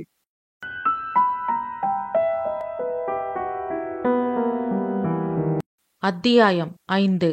அரவிந்த், காவியா, அஞ்சலி மற்றும் ஹரிணி நால்வரும் அந்த லவுஞ்சுக்கு சென்றார்கள். அது கப்பலில் இருக்கும் மிக பெரிய ஓய்வறை. அங்கே கீழே தரையில் சால்ட் ரஸ்ட் மிக்ஸ் படிந்திருந்த மேக்னடைஸ்டு ஹூக்கின் ஒரு சின்ன பகுதி கிடந்தது. அதன் அருகில் லெதர் ஸ்ட்ராப் போல் சின்னதாக ஒரு பீஸ் இருந்தது. நால்வரும் அந்த அறையை சுற்றி பார்த்தார்கள். அப்பொழுது அந்த அறையின் மேல் செவ்வக வடிவிலான ஏசி வெண்டிலேஷன் கிரில்லில் ஏதோ இருப்பது காவியா கண்களுக்கு புலப்பட்டது. உடனே அரவிந்திடம் சொன்னாள். அந்த வெண்டிலேஷன் கிரில்லை அரவிந்த் திறந்தார். அதற்குள் மேக்னடைஸ்டு ஹூக் வைத்து விநாயகமூர்த்தியின் பவுச் மறைத்து வைக்கப்பட்டு இருந்தது. அதனை அரவிந்த் வெளியில் எடுத்தார். பின் நால்வரும் ஹரிணியின் அறைக்கு வந்தார்கள். அந்த பவுச்சை ஓபன் செய்தார். அதில் ஒரு மைக்ரோ SD கார்டும் லெஜர் டேட்டா புக்கும் 2 உயரக வைரங்களும் இருந்தது. அத்துடன் A15 லாக்கருக்கான டோக்கனும் இருந்தது. பின் அந்த லெஜர் டேட்டா புக்கை திறந்து பார்த்தார்கள். அதில் சட்டத்திற்கு புறம்பாக வைர வியாபாரம் செய்யும் அனைவரின் பெயர்களும், அவர்கள் யார் யார் மூலம் வைர வியாபாரங்கள் செய்கிறார்கள், எவ்வளவு பணம் வருகிறது, கணக்கில் வராத பணம் எவ்வளவு இருக்கிறது, அவர்கள் எந்த வழியாக வைரத்தை விற்பனை செய்கிறார்கள், என்னென்ன தேதியில் எவ்வளவு பண பரிவர்த்தனைகள் நடந்திருக்கிறது என்று அனைத்து விவரங்களும் அதில் இருந்தது. அதனை பார்த்ததும் நடந்தது என்னவென்று எல்லோருக்கும் புரிந்துவிட்டது. பின் காவியாவும் அஞ்சலியும் ஹரிணி மூலம் விநாயகமூர்த்தியின் கம்பெனிக்கு போன் செய்து பேசினார்கள். அங்கு வேலை பார்க்கும் நம்பிக்கைக்கு உரிய ஒரு ஆளிடம் இருந்து நிறைய தகவல்கள் கிடைத்தது. அதனையும் குறித்து கொண்டார்கள். பின் அரவிந்த் கப்பலின் கேப்டனிடம் பேசினார். அன்று மாலை அனைத்து பயணிகளும், கப்பலில் வேலை செய்யும் அனைத்து பணியாட்களும் கப்பலின் டைனிங் ஹாலில் ஒன்று கூடினார்கள். எல்லா ஆதாரங்களும் மேசையில் வரிசையாக வைக்கப்பட்டிருந்தது. அனைத்தையும் பார்த்துவிட்டு பயணிகள் தங்களுக்குள் கிசுகிசுத்துக் கொண்டனர். காவியா பேச ஆரம்பித்தாள். இந்த ஓஷன் போல் கப்பல்ல இத்தனை நாளா நீடிச்சுக்கிட்டு இருந்த மர்மம் இன்னைக்கு முடிவுக்கு வருது. மிஸ்டர் விநாயகமூர்த்தி நேர்மையான ஒரு வியாபாரி, ரொம்ப நல்ல மனுஷன். அவரை நாம இழந்துட்டோம். அவரோட கொலை வழக்கு இன்னைக்கு ஒரு முடிவுக்கு வரப்போகுது. எங்களுக்கு ஆதரவும் ஒத்துழைப்பும் கொடுத்த உங்க எல்லாருக்கும் எங்க நன்றிய முதல்ல தெரிவிச்சுக்கிறோம். குற்றவாளி தப்பிச்சிடக்கூடாதுன்ற ஒரே காரணத்துக்காக தான் உங்க எல்லாரையும் நாங்க கப்பல்லையே தங்க சொன்னோம். சிரமத்துக்கு மன்னிக்கணும் என்று காவியா சொன்னதும் அஞ்சலி சொன்னாள். நேர்மை மூலம் கிடைக்கிற வெற்றி தான் நிலையானதா நீடிச்சிருக்கும். ஆனா காலதாமதம் ஆகும். ஆனா இன்னைக்கு யாருக்குமே பொறுமை இல்ல. எல்லாமே உடனே கிடைக்கணும். அதனால குறுக்கு வழியில வெற்றியை சம்பாதிக்க நினைக்கிறாங்க. அப்படித்தான் சில பேர் illegal diamonds exports and imports செஞ்சு பணம் சம்பாதிக்க ஆசைப்பட்டிருக்காங்க.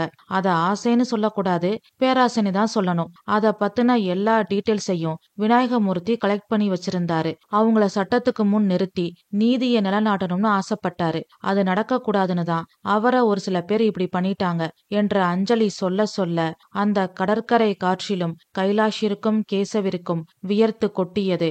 அவர்களின் முகத்தில் தெரியும் பயத்தை காவியா கவனித்தாள். பின் சொன்னாள். பர்சர் செக்ஷன்ல லாக்கர் டிபார்ட்மெண்ட்ல இருக்கிற ரகுராம் கொஞ்சம் முன்னாடி வரீங்களா என்று காவியா சொன்னதும் ரகுராம் முன்னாடி வந்தார். அஞ்சலி கேட்டாள். நீங்களா உண்மைய ஒத்துக்கிறீங்களா, இல்ல நாங்க CCTV ஃபுட்டேஜ காட்டட்டுமா என்று அஞ்சலி கேட்டதும் ரகுராம் சொல்ல ஆரம்பித்தார். வேண்டாம் மேடம், நான் உண்மைய சொல்லிடுறேன். லாக்கர் ஓபன் பண்ண மாஸ்டர் ஓவரைட் அசஸ நான் தான் பணத்துக்கு ஆசைப்பட்டு கொடுத்தேன். யாருக்கு கொடுத்தீங்க? கைலாஷ் சாருக்கு என்று ரகுராம் சொன்னதும் கேப்டன் முதல் பயணிகள் அனைவருக்கும் பேரதிர்ச்சி.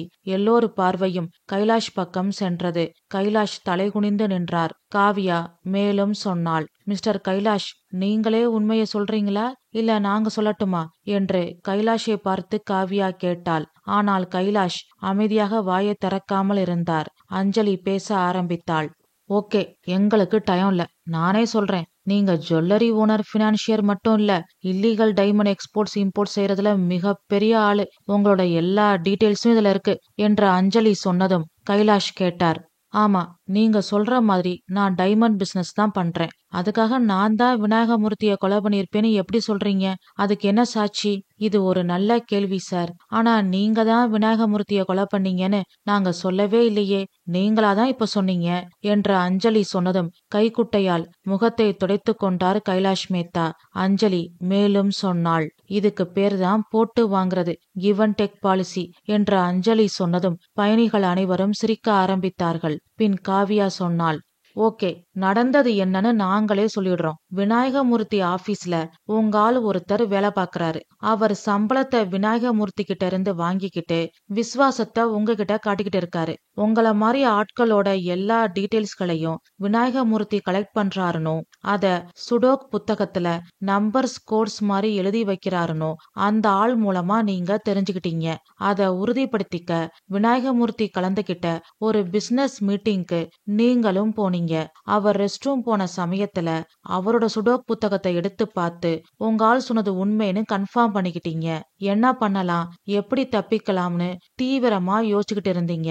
அப்பதான் உங்களுக்கு இந்த கேசவ் வைர வியாபாரம் தொடர்பா போன் பண்ணினாரு என்று காவியா சொன்னதும் கேசவ் பதட்டத்தோடு நோ நோ என்று கத்தினார். உடனே அஞ்சலி எஸ் எஸ் என்றாள். மீண்டும் பயணிகள் சிரிக்க ஆரம்பித்தார்கள். அஞ்சலி பேச ஆரம்பித்தாள். Keshav sir, why tension, cool down. மீதி உண்மைய நான் சொல்றேன். இந்த மாதிரி சட்ட விரோதமா வைர வியாபாரம் செய்ய ஆட்களை பிடிச்சு கொடுக்கற ஏஜென்ட் தான் நம்ம கேசவ் சார். உங்களை பத்தின உண்மை தெரியாம விநாயகமூர்த்தி உங்களை பார்ட்னர் ஆக்கிக்கிட்டாரு. உங்களோட சுயரூபம் தெரிஞ்சதும் உங்க பார்ட்னர்ஷிப்ப அவர் கேன்சல் பண்ணிட்டாரு. அதனால அவரை பழிவாங்க காத்திருந்தீங்க. கைலாஷுக்கும் விநாயகமூர்த்தி எதிரி, உங்களுக்கும் அவர் எதிரி. Minus into minus is equal to plus என்பது போல எதிரிக்கு எதிரி நண்பனாயிட்டீங்க. விநாயகமூர்த்தி சார என்ன பண்ணலான்னு டிஸ்கஸ் பண்ணீங்க. அப்பதான் விநாயகமூர்த்தி சார் ஆபீஸ்ல நீங்க வச்சிருக்கிற ஸ்பை மூலமா விநாயகமூர்த்தி சார் தொழில் விஷயமா லட்சத்தீவுக்கு போறத தெரிஞ்சுக்கிட்டீங்க. அது மட்டும் இல்ல, இந்த பயணத்துக்கு அப்புறம் உங்க எல்லாரோட ரகசியத்தையும் அவர் அம்பலம் ஆக்க போறாருன்னு தெரிஞ்சுக்கிட்டீங்க. அதனால அவரோட இந்த பயணத்தை இறுதி பயணமா மாத்த நீங்களும் கைலாஷ் சாரும் இந்த கப்பலுக்கு பேசஞ்சர்ஸா வந்தீங்க. இதுல நீங்க எதிர்பார்க்காத ட்விஸ்ட், விநாயகமூர்த்தி சார் கூட அவர் பொண்ணு ஹரிணி வந்தது, அவளுக்கு ஹெல்ப் பண்ண நாங்க வந்தது. இதுதான் நீங்க உருவாக்குன கதையில உங்களுக்கே தெரியாம உருவான ட்விஸ்ட் என்று அஞ்சலி சொன்னதும் அரவிந்த் சொன்னார். எஸ் மிஸ்டர் கேஷவ், சரியா 10:18க்கு நடபாத தளத்துக்கு வந்திருக்கீங்க. அதுக்கப்புறம் கொஞ்ச நேரத்துல அங்க ரெயிலிங் பக்கத்துல நின்னுகிட்டு இருந்த விநாயகமூர்த்திய தள்ளி விட்டுட்டீங்க. உங்க கைரேக ரெயிலிங்ல இருந்தது.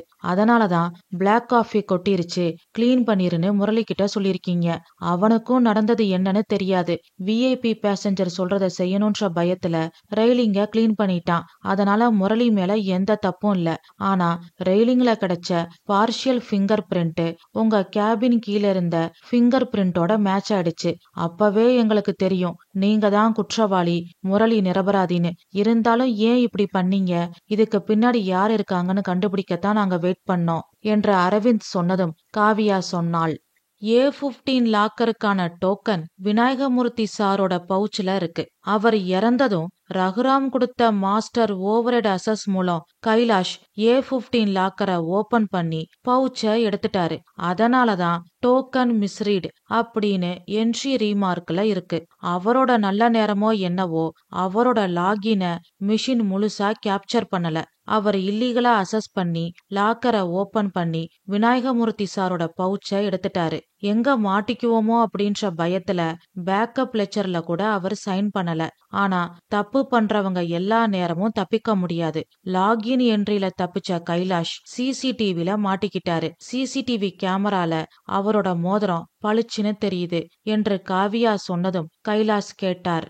கேனா நான் மட்டும்தானா என்று கைலாஷ் கேட்டதும் அஞ்சலி சொன்னாள். கேனா நீங்க மட்டும் இல்ல, ஆனா அந்த மங்கலான கேமராவில அந்த மோதிரம் பளிச்சுன்னு தெரிய என்ன காரணம் தெரியுமா? அந்த கேன்ற எழுத்துல இருக்கக்கூடிய உயர் ரக வைரம் அது உங்களோடதான். இப்ப கூட அது உங்க கையில தான் இருக்கு. நீங்க இந்த டைமண்ட தானே சட்டவிரோதமா இறக்குமதி ஏற்றுமதி செய்றீங்க என்று விநாயகமூர்த்தி பவுச்சிலிருந்து எடுக்கப்பட்ட 2 வைரங்களை அஞ்சலி காட்டி கேட்டதும் கைலாஷ் தலைகுனிந்து நின்றார். பின் சொன்னார், இதுக்கு மேல மறைச்சு ஒரு பயனும் இல்ல. நான் உண்மையை சொல்லிடுறேன். என்னை பத்தி விநாயகமூர்த்தி கலெக்ட் பண்ணி வச்சிருந்த விஷயம் எல்லாம் வெளியில வந்தா நான் உருவாக்கி வச்சிருக்கிற என்னோட சாம்ராஜ்யம் அழிஞ்சு போயிரும். அதனால என்ன பண்ணலாம் அப்படின்னு யோசிச்சுட்டு இருக்கும் போதுதான் கேசவ் எனக்கு போன் பண்ணான். அவனுக்கும் விநாயகமூர்த்திய பிடிக்காது. அதனால நாங்க சேர்ந்து திட்டம் போட்டோம். பிளான் என்னோடது. அதுபடி விநாயகமூர்த்திய கொன்னது கேசவ். அதுக்கப்புறம் லாக்கர் ஓபன் பண்ணி பவுச் எடுத்தது நான் என்று கைலாஷ் சொல்லி முடித்ததும் கேசவ் சொன்னார். ஆமா, நாங்க 2 பேரும் சேர்ந்துதான் இத பண்ணோம். எங்க மேல சந்தேகம் வரக்கூடாதுன்னு தான் நான் இயல்பா இருக்கிற மாதிரி கைலாஷ் அறைக்கு போய் காஃபி குடிச்சேன். கேம் நடக்கிற இடத்துக்கு போனேன். கைலாசும் கேம் டிக்கெட் வாங்கி வச்சிருந்தாரு என்று கேசவ் சொன்னதும் தான் அஞ்சலிக்கு ஒரு விஷயம் ஞாபகம் வந்தது. கைலாஷை பார்த்து கேட்டாள். ஆமா சார், எல்லாம் ஓகே. அந்த பாதி கிழிஞ்ச டிக்கெட் எப்படி ஸ்டோர் 203க்கு போச்சு? அதையும் கொஞ்சம் சொல்லிருங்களேன் என்று அஞ்சலி சொன்னதும் அங்கிருந்த பயணிகளில் ஒருவர் கேட்டார். அவர்தான் குற்றவாளின்னு கண்டுபிடிக்க முடிஞ்ச உங்களால இத கண்டுபிடிக்க முடியலையா என்று கேட்டதும் காவியா சிரித்து கொண்டே சொன்னாள். நாங்க கண்டுபிடிச்சிட்டோம். அவர் வாயால சொல்லட்டும்னு இருந்தோம். ஓகே, இதையும் நாங்களே சொல்றோம்.